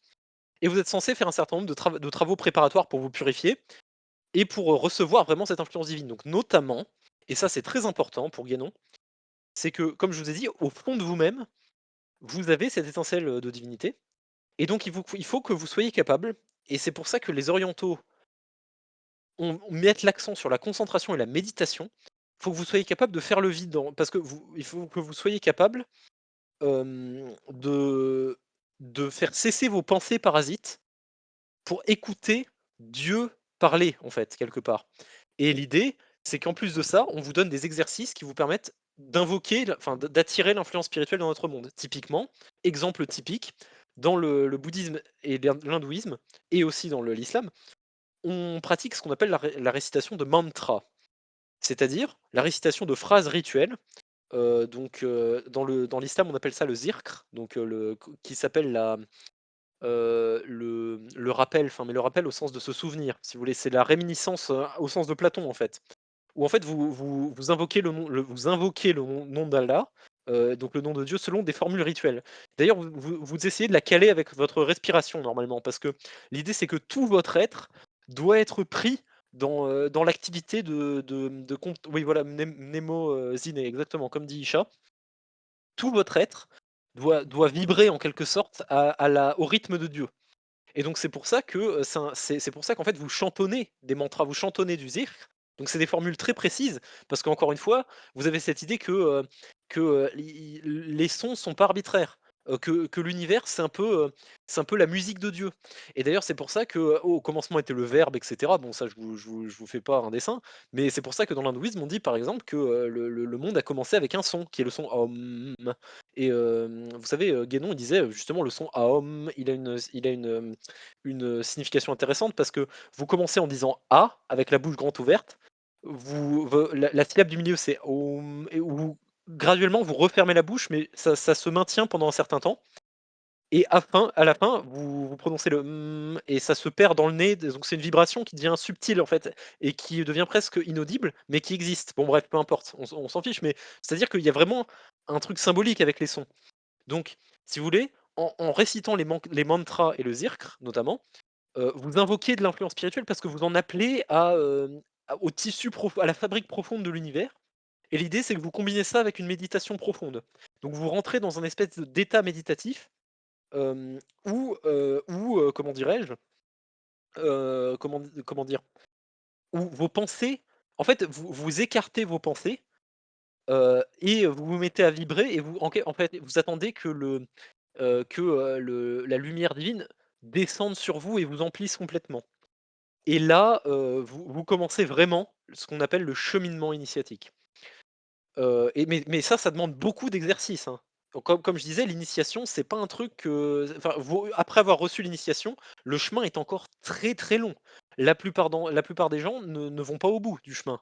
La plupart des gens s'arrêtent à des étapes intermédiaires, alors que ce qui est déjà très bien, mais il faut bien se rendre compte que c'est très difficile et normalement, le truc c'est que, normalement vous êtes censé faire ça sous la tutelle, d'un guide spirituel parce que vous pouvez perdre énormément de temps. Moi ce que je fais, c'est totalement hérétique d'un point de vue guénonien. C'est-à-dire que moi je suis une personne solitaire et j'ai l'arrogance, c'est une arrogance dont je vais devoir me purger, en vieillissant, mais en gros l'arrogance de me dire, de vouloir faire les trucs dans mon coin. Mais en faisant ça, c'est une certitude que je perds enfin que je il y a plein de trucs que je perds. Heureusement que je lis beaucoup Guénon et des ouvrages que Guénon recommande. Notamment, il recommande un ouvrage de Sri Aurobindo, qui est intéressant un peu pour commencer la méditation, tantrique. Mais bon bref. Et donc l'idée voilà, c'est ce que vous donc le chemin initiatique selon Guénon, en tout cas, selon les méthodes les plus courantes des chemins initiatiques, parce qu'il y en a plusieurs. Oui, d'ailleurs, langue des oiseaux, effectivement, et oui, d'ailleurs, voilà, oui, c'est un truc que j'ai oublié de dire, mais je vais y revenir après. Hem, pour Guénon, voilà, la plupart des exercices spirituels, ça va être la récitation de mantras plus la concentration, vraiment la concentration au sens de tu sais, vous en mode, vous faites du concentré de tomate, c'est-à-dire vous faites réduire le truc inutile pour vraiment vous focus sur le centre quoi, vous voyez? Vous faites évaporer l'eau quoi, en quelque sorte. Vous faites évaporer vos pensées inutiles pour vraiment vous concentrer sur ce que vous êtes au fond, qui est l'étincelle de divinité et donc voilà, bon. Et donc oui, Arti Berti dit: «La langue des oiseaux», ça me fait penser à une parole de l'Évangile qui correspond totalement à ce que j'ai dit, que Guénon interprète de manière ésotérique, qui dit: «Le royaume de Dieu est plus petit qu'un grain de sénévé. Il est situé en votre cœur, c'est-à-dire au centre de vous-même, mais lorsque vous le plantez, ça devient un arbre qui dépasse la cime des cieux, sur lequel, les oiseaux des cieux viennent se poser». Faut savoir que dans la symbolique islamique et dans la symbolique traditionnelle, les oiseaux, c'est les anges.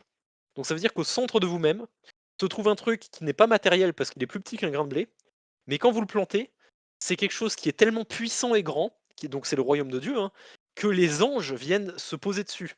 Ça veut dire que vous atteignez un niveau supérieur aux anges. C'est-à-dire que vraiment vous fusionnez avec Dieu. Bon, donc c'est pour vous dire que vous avez différents niveaux d'interprétation des Écritures saintes.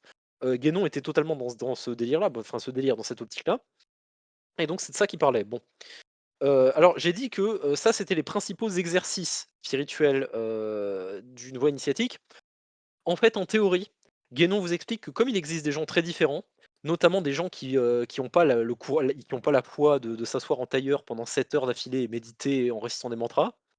En théorie, il existe des voies initiatiques qui sont moins puissantes, mais qui se basent sur des activités, et qui font aussi vibrer tout votre être, pour essayer de l'aligner, enfin pour essayer de faire ressortir votre étincelle de divinité en vous.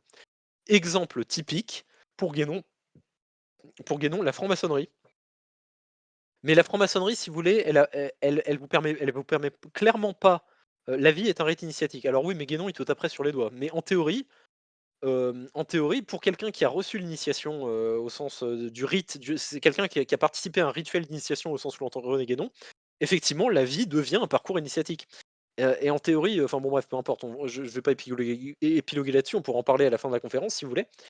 Mais la franc-maçonnerie, et certaines autres parce que il paraît que dans le soufisme, vous aviez jusqu'à assez tardivement, hein, jusqu'au 19e siècle, Guénon, parce que Guénon est allé vivre en Égypte, donc il a parlé à des gens qui connaissaient ça, et dans le monde indien, et dans l'Antiquité aussi, et en Chine, et aussi dans le Moyen Âge, vous avez des modes d'initiation qui se basent sur des activités, et l'idée c'est que c'est censé faire vibrer votre être profond pour, encore une fois, faire ressortir l'étincelle de divinité. Exemple, par exemple, l'artisanat. Si vous êtes un artisan, i quelque part, si, comment dire? Vous avez, Socrate, donc Platon, à travers Socrate, qui disait que, certains artisans, ils sont inspirés par Dieu. Mais c'est parce que Dieu et d'ailleurs le Christ était un charpentier. C'est-à-dire que prendre de la matière inerte et en faire une création, c'est faire sortir l'ordre du chaos.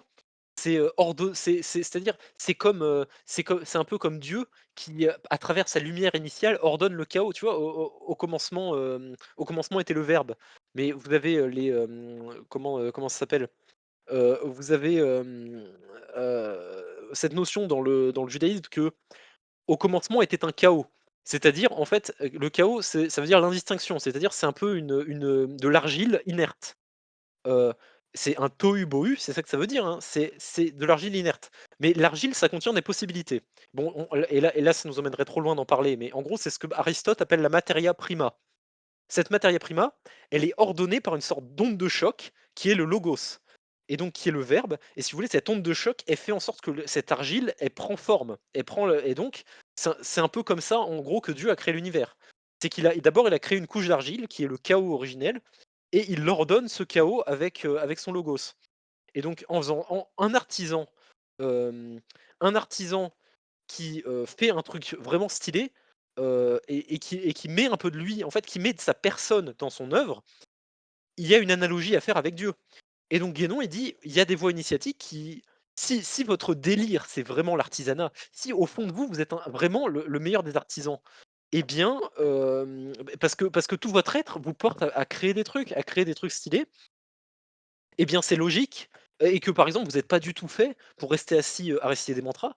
Comme Dieu fait bien les choses, il vous donne des voies initiatiques qui vous permettent, de faire un peu rejaillir cette étincelle de divinité en vous. Mais le problème, c'est qu'évidemment, vous ne pourrez jamais la faire ressortir au maximum.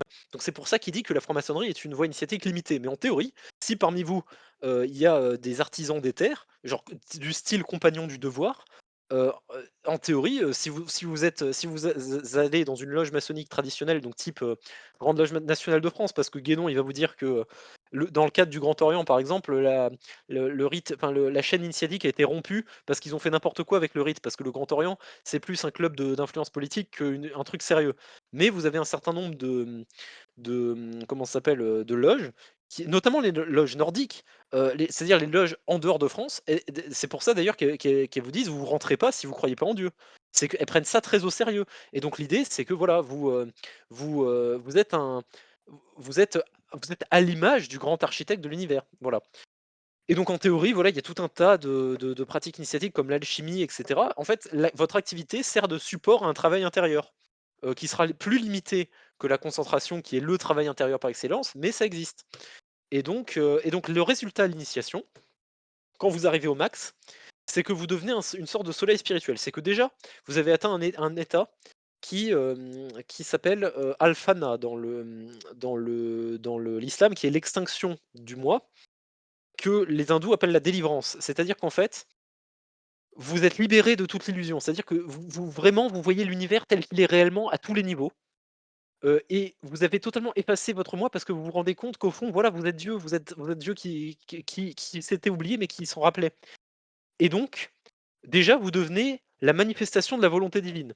Exactement pareil que le Christ. Le Christ, qu'est-ce que c'est? L'avatar du Logos, c'est juste que c'est quelqu'un qui, dès sa naissance, était dans cet état spirituel. Mais en théorie, si vous êtes vraiment déter, vous arrivez à un état qui est très similaire à lui. Et disons que Guénon explique ça, mais en gros, l'idée c'est que, quand vous arrivez à cet état, vous devenez le Christ d'un autre, monde. C'est-à-dire d'un autre étage de la tour universelle, d'une autre couche de l'oignon. C'est pour ça que dans le bouddhisme, on dit que, mon but, c'est de devenir un Bouddha pour le bien de tous les êtres. C'est-à-dire que, même si dans cette vie, je ne deviendrai pas un Bouddha, mon but, c'est qu'à un moment donné, dans mon chemin spirituel, je deviendrai un Bouddha, et je m'incarnerai et j'enseignerai aux êtres errants, oui, exactement comme dit Cha, le nirvana et le paranirvana. Et il y a un article de Guénon très intéressant qui s'appelle «Réalisation ascendante et réalisation descendante», où il dit que la le si vous voulez, le niveau maximum de spiritualité en termes de à quel point est-ce que Dieu rayonne en vous, c'est quand vous êtes vraiment, fusionné avec lui. Mais en fait, quand vous atteignez ce niveau, heu, par compassion, vous vous dites, «J'ai envie que les autres, atteignent ce niveau», et donc vous incarnez. Et c'est pour ça d'ailleurs qu'en fait, d'un point de vue bouddhiste et même d'un point de vue chrétien, mais le véritable sacrifice du Christ, c'est pas quand il est crucifié. Alors évidemment, c'est un sacrifice, mais c'est à sa naissance. C'est que le Christ, c'est le logos qui choisit de naître pour vous, pour spécifiquement vous aider, vous. Et donc en fait, l'idée c'est que, l'idée c'est que oui voilà les bodhisattvas. C'est-à-dire qu'en fait Guénon il dit: «Il y a 2 types de réalisation enfin il y a 2 niveaux à la réalisation spirituelle, c'est que vous devenez un soleil qui rayonne intérieurement» et donc là ça veut dire, vous connaissez tout sur tout. C'est-à-dire vous voyez la réalité telle qu'elle est. Donc vous devenez un soleil intérieur, mais le niveau d'après, qui est, c'est de réintégrer le monde. C'est que en fait vous dans le 1 la première partie, vous sortez du monde pour monter vers Dieu. Mais dans la 2e partie, bah, c'est en tant que Dieu, vous redescendez sur terre pour apporter la lumière. Et donc, d'ailleurs Guénon il a un passage sur ça, il disait que Dante, il y a une anecdote comme quoi Dante ne souriait jamais. Et Guénon, enfin, il y a la rumeur, c'était que enfin, Dante avait vu l'enfer et donc c'est pour ça qu'il s'y rouillait jamais, parce qu'il faisait la gueule. Mais Guénon, il dit: «Non, non, c'est parce que Dante, lui, il a vu ce qu'il y avait au-delà du paradis et c'est juste que ça le fait chier de devoir, continuer à rester là et cetera». Mais l'idée, c'est que, bon, Dante, il avait encore un saut à faire, c'est de devenir un maître spirituel et donc de devenir soit l'équivalent d'un prophète, soit l'équivalent d'un bodhisattva, soit l'équivalent du Christ. Et donc l'idée, c'est que voilà, quand vous atteignez le level max de l'éveil spirituel, vous devenez un Christ, pas forcément pour notre monde, mais pour un autre monde. Et c'est pour ça que les hindous vous disent qu'il y a des hindous, Guénon, il pensait que Jésus-Christ, c'était un des avataras de Vishnu. C'est-à-dire qu'en fait, pour Guénon, il y a plusieurs types qui ont eu exactement le même état spirituel et la même fonction que le Christ. Et d'ailleurs, il y a des rapprochements à faire. Enfin, c'est-à-dire que le symbolisme du premier avatara dans l'hindouisme, c'est un poisson. C'était quoi l'un des symbolismes du Christ? C'était un poisson, ce genre de truc. Il y a plein de trucs comme ça. Bref, il y a plein de citations du Christ que vous retrouvez dans les Védas. Par exemple, la citation sur le royaume de Dieu que je vous ai dit, vous avez Shankaracharya qui dit: «Voilà, la délivrance, en fait, c'est plus petit qu'un grain de moutarde, d'orge et cetera, mais en fait, voilà, et pourtant, enfin, plutôt c'est Atma. Donc Atma, donc l'étincelle de divinité qui est la résidence de Dieu, qui est dans votre cœur, c'est plus petit qu'un grain de moutarde, c'est plus petit que le germe d'un grain de moutarde, mais c'est aussi plus grand que le ciel, que le cosmos. Et en fait, c'est une idée qui est exactement la même que ce que je vous ai dit sur le royaume des cieux tout à l'heure. Donc, l'idée, c'est que quand vous arrivez au terme du chemin initiatique, vous avez un état similaire à celui du Christ. Ce sera sans doute pas dans cette vie pour la grande majorité des gens qui ont ce chemin initiatique, mais voilà. Et donc, l'idée, c'est que même quand vous n'atteignez pas ce chemin, cet état de Christ, en général, vous pouvez quand même atteindre un état de rayonnement qui fait que vous attirez naturellement les gens à vous. Et vous êtes naturellement leur tuteur. Vous êtes naturellement, vous rayonnez naturellement de la grâce de Dieu. Et si, notre camarade Joachim, écoute cette conférence, ça va peut-être lui faire plaisir. Alors, Guénon ne pensait pas, je crois, que le Padre Pio était un initié, mais il avait une très bonne opinion du Padre Pio parce que je rappelle qu'ils sont contemporains.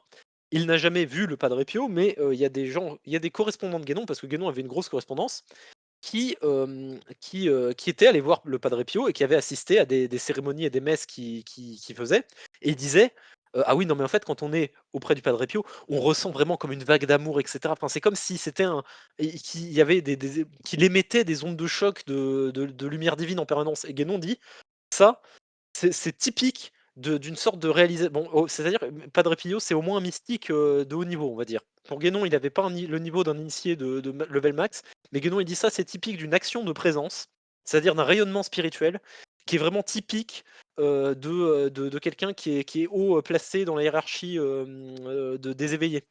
Et de nos jours, faut savoir par exemple qu'au Maroc, vous avez un renouveau du soufisme, et tout ça, ça a été engendré par un mec qui s'appelle Sidi Hamza Al-Boutchichi, bon, qui est mort maintenant, mais dans les années, je crois 50-60, bon, il a une page Wikipédia, il a vraiment relancé le soufisme au Maroc et à lui tout seul, enfin, vraiment, quand ses disciples, c'est des gens qui l'ont rencontré, mais ça a été un changement dans leur vie, même quand ils l'ont rencontré qu'une seule fois, si vous voulez.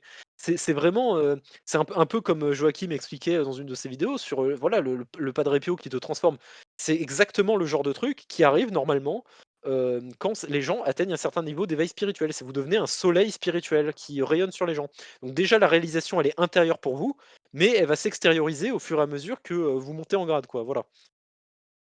Donc là maintenant normalement la septième partie enfin la 7e sous-partie que j'avais prévue dans mon plan pour cette conférence, c'était les quelques exemples de voies initiatiques, mais j'en ai parlé, dans le fond de ma co au cours de la conférence, donc je vais pas y revenir. Mais bon, pour Guénon, quelques exemples de voies initiatiques.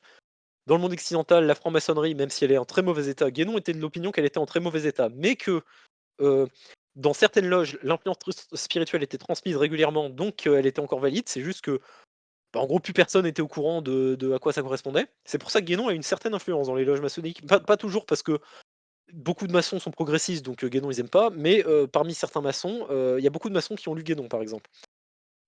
Les ikasmes, pendant très longtemps, la prière donc qui est vraiment un truc 100 chrétien, encore une fois, qui consiste en une répétition, de formules en grec, typiquement chrétiennes, donc type, Kyrie eleison, Kyrie eleison, et cetera. Enfin, Dieu ait pitié, de moi, pauvre pécheur, et cetera. Ça ressemble vraiment comme 2 gouttes d'eau, à un mantra. Et Guénon disait: «Ça, c'est indubitable que au moins il y a 100 ans, c'était toujours une voie initiatique, normale. Maintenant, le problème, c'est que l'orthodoxie, bah, elle s'est un peu faite rouler dessus au XXe siècle avec tous les régimes communistes, et cetera.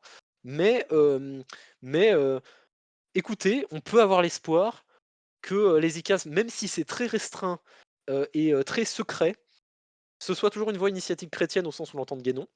Et d'ailleurs, il faut savoir que Guénon, est responsable en partie d'un renouveau hésicaste, en Roumanie, dans le clergé orthodoxe roumain. Parce que Guénon a été pendant à la chute de l'URSS et des États soviétiques, il y a eu beaucoup de enfin Guénon, on se le passait sous le manteau, mais vous savez, il y a eu Guénon a eu quelques lecteurs roumains qui ont traduit ses ouvrages et qui les ont passés sous le manteau, donc comme, Vassile Lovinescu, je crois, enfin bon bref, des gens assez importants en plus, hein, dans les cercles diplomatiques roumains de l'époque. Et donc, il y a eu une sorte de renouveau orthodoxe, en Roumanie, et donc le clergé, des membres importants du clergé roumain se sont intéressés à l'œuvre de Guénon, et il a été responsable d'un renouveau hésicaste là-bas. Bon. Dans le cadre de l'islam, c'est typiquement le soufisme. Dans le cadre de la reli de en Chine, à une époque, c'était le bouddhisme Vajrayana, donc le bouddhisme ésotérique, et le taoïsme. Maintenant, c'est que le taoïsme, pour autant qu'on sache. C'était pareil en Corée d'ailleurs. Au Tibet, évidemment, c'est le bouddhisme tibétain qui est bouddhisme tantrique. En Inde, c'est compliqué en Inde parce que, c'est un peu le bordel vu que c'est une religion très, très décentralisée, mais en gros, c'est les voies tantriques aussi, et dans certains ashrams, c'est-à-dire certains monastères indiens très, réputés, enfin, mais parce qu'en Inde, il y a un peu un côté, vu que c'est décentralisé, ils se prennent en plein l'aspect, politisation de la religion, et l'aspect, dégénérescence, parce que c'est le Kali Yuga, les gens comprennent plus rien à la spiritualité, donc c'est un peu tristounet. Hem et donc voilà, mais en théorie, si vous recherchez une initiation tantrique en Inde, qui est faite dans les formes, c'est également, une voie initiatique. Au Japon, ça va être le bouddhisme Shingon, donc qui est pareil, c'est bouddhisme tantrique. Dans le judaïsme, ça va être la Kabbalah, mais je sais pas comment ça se passe dans le judaïsme. Et il paraît que les Amérindiens avaient encore des trucs intéressants, il y a quand même encore assez récemment. Mais le problème, c'est que l'état des communautés amérindiennes, enfin, je veux dire, les pauvres, ils ont été très frappés de plein fouet de l'Amérique consumériste, et juste de ce qui s'est passé dans leur histoire, quoi. Donc on ne sait pas trop ce qu'il en reste, de concrètement, exploitable. Mais en tout cas, voilà pour, le tour des formes, ésotériques, qui peuvent exister dans le monde à l'heure actuelle. Pour répondre à la question de Gino Espoir, est-ce que le Vatican a déjà formulé un avis ou une réaction à l'œuvre de Guénon? Sachez que Jacques Maritain, qui est quand même pas n'importe qui dans le catholicisme du milieu des années, du XXe siècle, qui a aussi été pendant 5 ans, je crois, l'ambassadeur en France auprès du Vatican, qui a été un théologien, encore une fois, qui a été un théologien catholique, qui a eu une grande influence sur les séminaires, chrétiens français. Il pouvait pas blairer Guénon parce que Maritain, c'était un exclusiviste, et pour lui, Guénon, c'était quelqu'un qui essayait de faire du relativisme. Donc Maritain a fait un lobbying de zinzin auprès du Vatican pour essayer de faire mettre les ouvrages de Guénon à l'index, parce que l'index, ça existait encore à l'époque. Et d'ailleurs, je vous ferai remarquer que certains ouvrages de l'Action française, qui était un gros parti catholique de l'époque, hein, en France, ont été mis à l'index dans les années 20 et 30. Pourquoi? Parce que en fait, le problème, c'est que les leaders de l'Action française étaient des agnostiques, et qu'ils n'ont pas pu s'empêcher de dire: «Au fond, nous, on s'en fout du Christ, ce qui nous intéresse, c'est l'Église, parce qu'avec l'Église, on peut contrôler, les prolos, et que c'est utile pour la société». Et donc le pape a dit: c'est scandaleux que, le plus gros parti catholique, en France politique dise des trucs comme ça. Retirez vos écrits ou je vous excommunie et je mets vos trucs à l'index. Malheureusement, les membres de l'Action française ont fait la forte tête. Ils ont été excommuniés, leurs livres ont été mis à l'index et ça a flingué l'Action française et ça a flingué les partis catholiques de droite, traditionnalistes en France.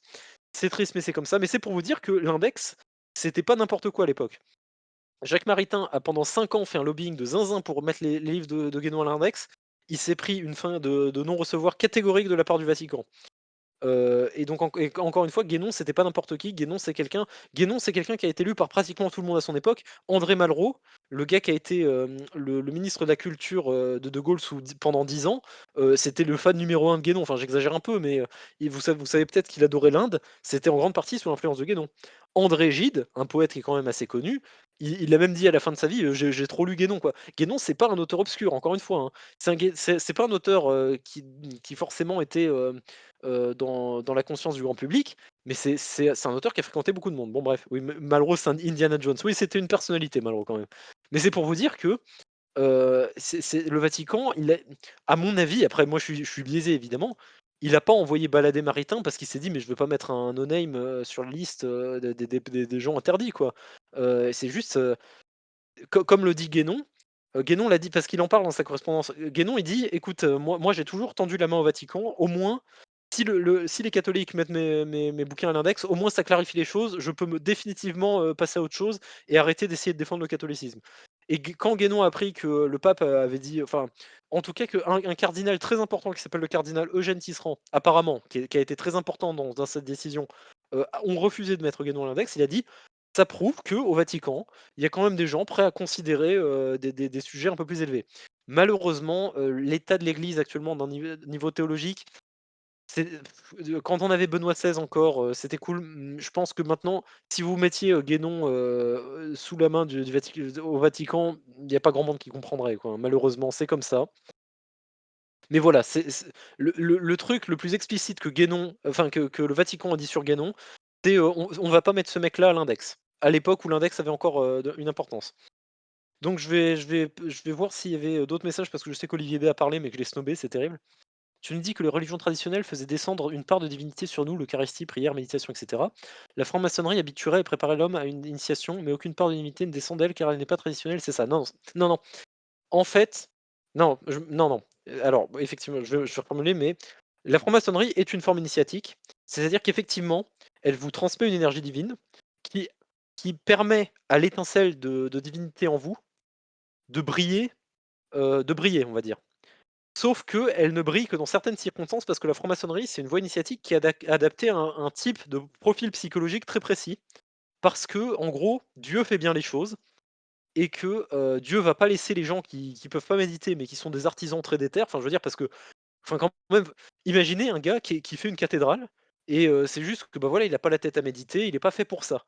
Est-ce que vraiment, c'est juste de la part de Dieu de lui dire: «Bah, mec, désolé, le maximum auquel tu peux prétendre, c'est le paradis, quoi». Et en gros, Guénon vous dit: «Non, il y a des formes initiatiques adaptées aux personnalités. C'est juste que la franc-maçonnerie, c'est une forme adaptée aux artisans d'éther, mais artisans d'éther en mode compagnon du devoir».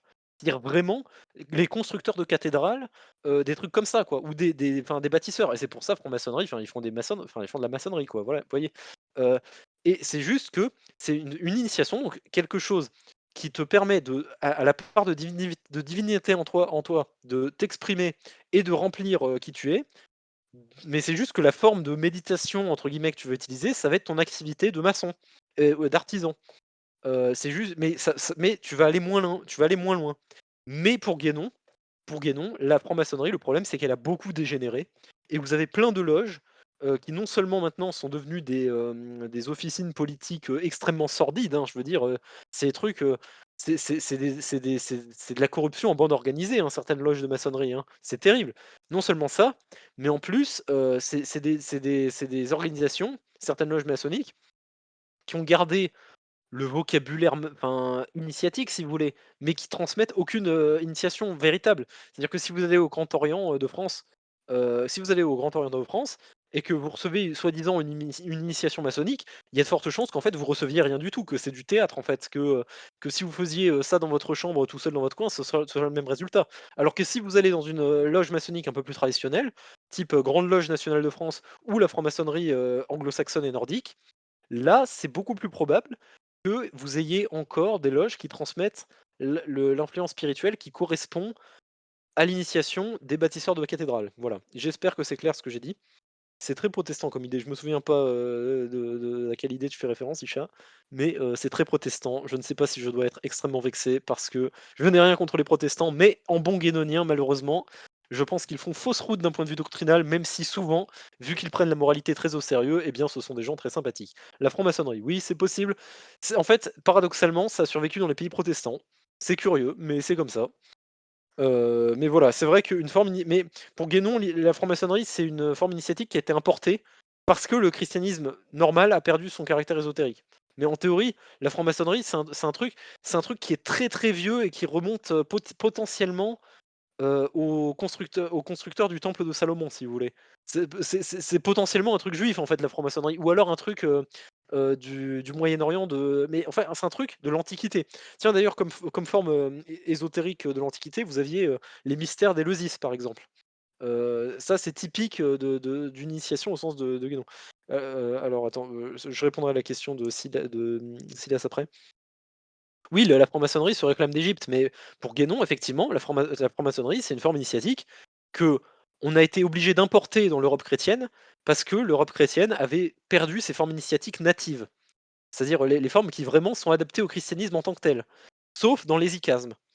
Mais donc voilà, on a été obligé de trouver des substituts en chopant et c'est pour ça que Guénon dit: «Bah, voilà, les templiers, c'était un ordre initiatique et ils ont piqué plein de trucs au soufisme». Parce que, voilà, en gros, le christianisme avait perdu, ces trucs-là. Bon bref.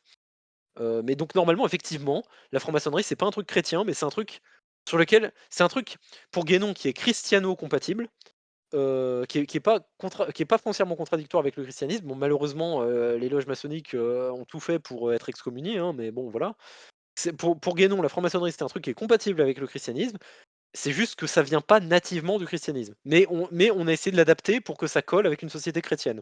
Donc c'est pour ça que, on l'adapte, aux bâtisseurs de cathédrales et cetera.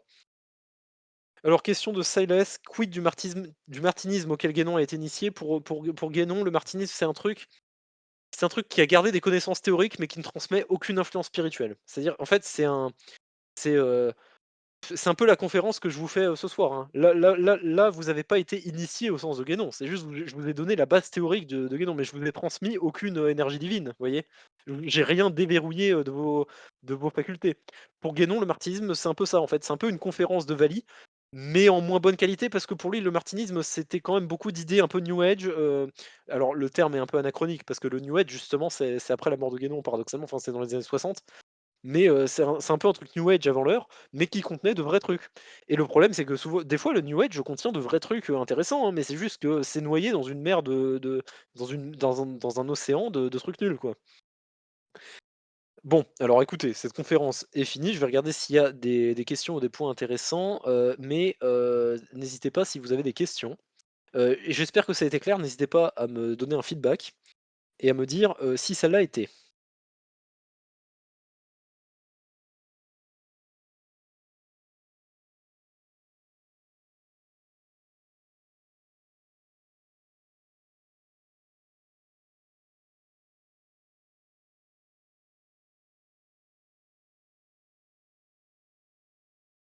Bah, la conf est record, bah, j'espère, hein. Olivier Bey, tu intérêt à l'avoir enregistré, hein, parce que là, j'ai fait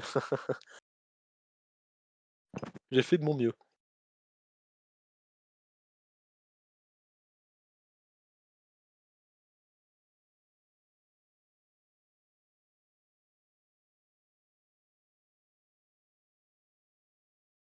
Bah, écoutez, merci à vous, merci beaucoup Walid, c'était extrêmement intéressant. Eh bien écoutez, j'en suis ravi, parce que ça, c'est le fruit de beaucoup de lectures de Guénon et beaucoup de vie sociale perdue.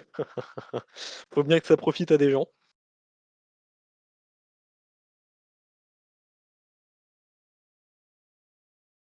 J'ai eu un clash doctrinal à l'époque avec Joachim, car j'arrivais à la conclusion que le New Age était une sorte de religion moderne, mais lui défendait que, vide de toute substance transcendantale, ça n'avait aucune comparaison possible. Mmh, en fait, Guénon, il va te dire que le New Age, c'est une préfiguration de ce qu'il appelle donc la contre-initiation. Bon là, ça, je vais pas en parler, mais ça, ça prendrait trop de temps. En fait, Guénon, il vous explique que l'antéchrist aura sa propre religion qui sera une religion, dont le but enfin, ce sera une fausse religion, dont le but, ça va être de vous éloigner le plus possible de Dieu et pour ça, il va pas essayer de vous rendre athée, il va essayer de vous de faire en sorte que vous ne compreniez plus rien, heu, à ce que Dieu veut que vous compreniez, en fait. À ce que vous ayez des conceptions totalement tordues de ce qu'est la nature de l'univers, en fait. Et donc, Guénon, il vous dirait, bah, le New Age, c'est un peu une préfiguration de la religion de l'antéchrist. C'est pas encore ça, mais en gros, quand l'antéchrist viendra, vous apporter une fausse religion qui va vous mindfuck en fait, qui va vous obscurcir les idées, eh bien ça ressemblera un peu à du New Age. Et lui, bien sûr, il se considérera comme, beh, bien comme le Christ de cette religion évidemment. C'est pour ça que c'est l'antéchrist, c'est pour ça que c'est une parodie du Christ. Il va se créer une fausse église dont le but ça va être d'être des loups dans la bergerie, qui vont vous éloigner en essayant de vous faire, assimiler des conceptions qui sont totalement, délirantes, quoi. Voilà. Siles demande: «Est-ce qu'il y a encore des trucs chauds, dans l'ésotérisme occidental? L'éloge des Memphis Mizraïm, les Rosicruciens et cetera, par exemple?» Comme je t'ai dit, pour Guénon, les seuls trucs chauds dans l'ésotérisme occidental, ça va être les icasmes orthodoxes et les loges du type, le rite écossais ancien et accepté, le rite écossais rectifié, la Grande Loge nationale de France, la franc-maçonnerie protestante. En gros, c'est ça. Il y a que ça et encore la franc-maçonnerie est dans un très mauvais état et on ne sait pas dans quel état est les icasmes. C'est pour ça que Guénon recommandait il n'a incité personne, mais il disait: «C'est quand même plus safe pour vous si vous êtes vraiment déter, d'aller dans l'islam parce que c'est le plus facile dans le soufisme. En théorie, vous pouvez aller dans l'hindouisme, le bouddhisme et cetera si jamais pour vous ça vous correspond, mais quand même c'est assez éloigné de la conception aussi occidentale, donc ça va demander un gros travail d'adaptation». Mais voilà. Alors, hem Z demande, 1 question: «Y a-t-il une sensation qui se remarque au niveau des perceptions chez l'initié ou c'est purement mental intérieur-cœur?» En théorie, comme c'est censé engendrer tout ton être, enfin c'est censé accompagner tout ton être, tu es censé ressentir quelque chose. Écoute, moi je vais te dire un truc, quand je récite des mantras, je ressens une sensation, en tout cas quand j'arrive à être concentré sur la récitation de mantras, autour du nombril dans un rayon de 5 centimètres, un peu à l'intérieur du corps, hein, c'est pas sur la surface de la peau. Autour du nombril, au niveau de la pomme d'Adam et entre les 2 yeux, ce qui est 3 endroits où sont censés, se trouver des centres, entre guillemets «spirituels», particuliers dans l'homme, hein, donc moi je suis très heureux, moi je me fais peut-être des illusions, je suis peut-être complètement, schizo, hein, mais moi j'ai demandé à deux trois bouddhistes pratiquants, ils me disent: «C'est normal».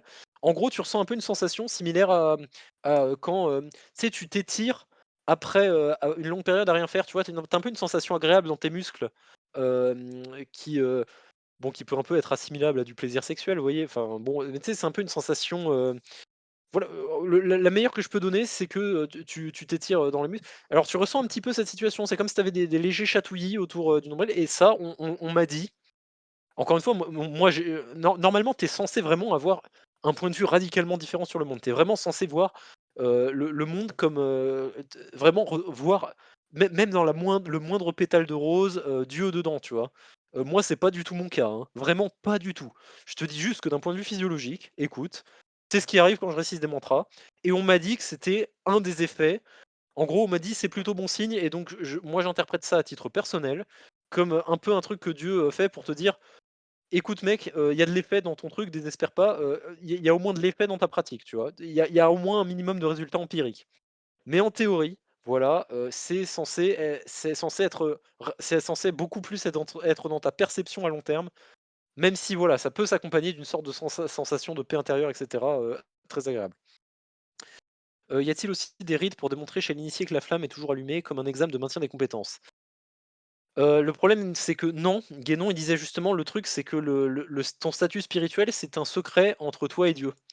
C'est pour ça que Guénon a toujours refusé catégoriquement de donner des indications, sur son état spirituel. Il disait: «Ça ne regarde que moi et si quelqu'un vous dit: "Moi je suis un éveillé", méfiez-vous de lui comme la peste». Parce que en fait, encore une fois, c'est un truc que seul toi peux savoir. Mais Tu vois, si tu as un maître spirituel, tu peux lui dire: «Voilà, je ressens ça, est-ce que c'est normal?» Et il peut dire: «Oui, ça c'est normal, ça c'est le processus, naturel, donc là tu es à peu près à telle étape de l'éveil spirituel, tu ressens tel truc». Donc en fait, c'est-à-dire que tu peux pas vérifier extérieurement l'état de l'initié, mais si tu as un maître spirituel, et que on suppose que le disciple est sincère, tu vois? Parce que encore une fois, ça le regarde que lui, tu vois? Si le disciple a envie de prétendre qu'il a un éveil spirituel et qu'en fait il a rien, ça ne regarde que lui parce qu'en fait il se ment à lui-même sur son état, spirituel. Donc en fait, il va pas avancer. Mais en théorie, tu vois, c'est le disciple peut dire: «Maître, voilà, moi j'ai tel résultat, est-ce que vous pouvez me dire où j'en suis sur la voie spirituelle? Et parce que vous y êtes déjà allé». Et le maître, il va dire: «Bah oui, effectivement, si tu as bien ça, alors tu as cet état». Mais voilà, c'est intime, voilà, exactement, c'est parfaitement intime. Je me demande, comme je me souviens que Guénon disait que tous les rites initiatiques avaient été corrompus ou étaient victimes d'une rupture de transmission. Non, non, non, non, tous les rites initiatiques n'ont pas été corrompus. Mais il arrive que certains soient corrompus et il y ait des ruptures de transmission. Et quand il y a des ruptures de transmission, c'est finito, on peut plus rien faire. C'est-à-dire qu'il y a par exemple, les mystères d'Éleusis, qui étaient un gros truc dans la Grèce antique, hein. Renseignez-vous, mais c'était un gros truc. Platon et tout, ils en parlent et tout. Enfin, c'était vraiment une initiation très très importante. Ça, c'est finito, ça n'existera plus jamais, sauf si le Christ en personne revient et les refait, tu vois. Mais la chaîne a été rompue, on ne peut pas la refaire. Mais par contre, tu peux avoir des chaînes qui existent toujours, mais l'organisation est dans un très mauvais état. Par exemple, la maçonnerie, tu as certaines, loges de maçonnerie. En fait, puisque les rites sont toujours faits correctement, l'énergie spirituelle est toujours, partagée. C'est juste que plus personne ne peut plus rien en faire parce que plus personne ne sait à quoi ça sert et plus personne ne si tu veux, il y a plus de maître spirituel pour donner des conseils aux disciples. Donc en fait, la maçonnerie, si tu veux, c'est un peu un frigo qui conserve l'énergie divine, si tu veux. C'est un peu un frigo, c'est un peu un congélo qui conserve une hostie, tu vois? Mais c'est juste que, on peut plus rien en faire et c'est pour ça que Guénon a été beaucoup, lu dans les loges maçonniques parce que, pour Guénon, il disait: «L'influence spirituelle est toujours là dans certaines loges, juste vous pouvez rien en faire. En lisant mes bouquins, vous aurez au moins des indications sur comment faire». Et Guénon, il disait, «Ce serait bien qu'il y ait des loges maçonniques qui se rapprochent des soufis musulmans pour avoir des instructions détaillées sur comment, avoir plus d'éveil spirituel, si vous voulez. Et c'était un peu ça à la base, le plan de Guénon pour la restauration de l'Occident. C'était: il faut que les gens redeviennent catholiques dans leur vie de tous les jours et que les gens qui soient intéressés par l'initiation, soit ils vont dans l'orthodoxie chercher les icasmes, soit ils deviennent francs-maçons, mais dans ce cas-là, ils se rapprochent de soufis musulmans pour leur demander des instructions, pour, faire quelque chose de cette initiation. Et encore une fois, on revient à la distinction initiation virtuelle, initiation effective. Initiation virtuelle, c'est tu as reçu la clé pour déverrouiller certains trucs, mais voilà, tu sais pas quoi en faire. Et après, il y a encore le cheminement initiatique pour arriver jusque-là.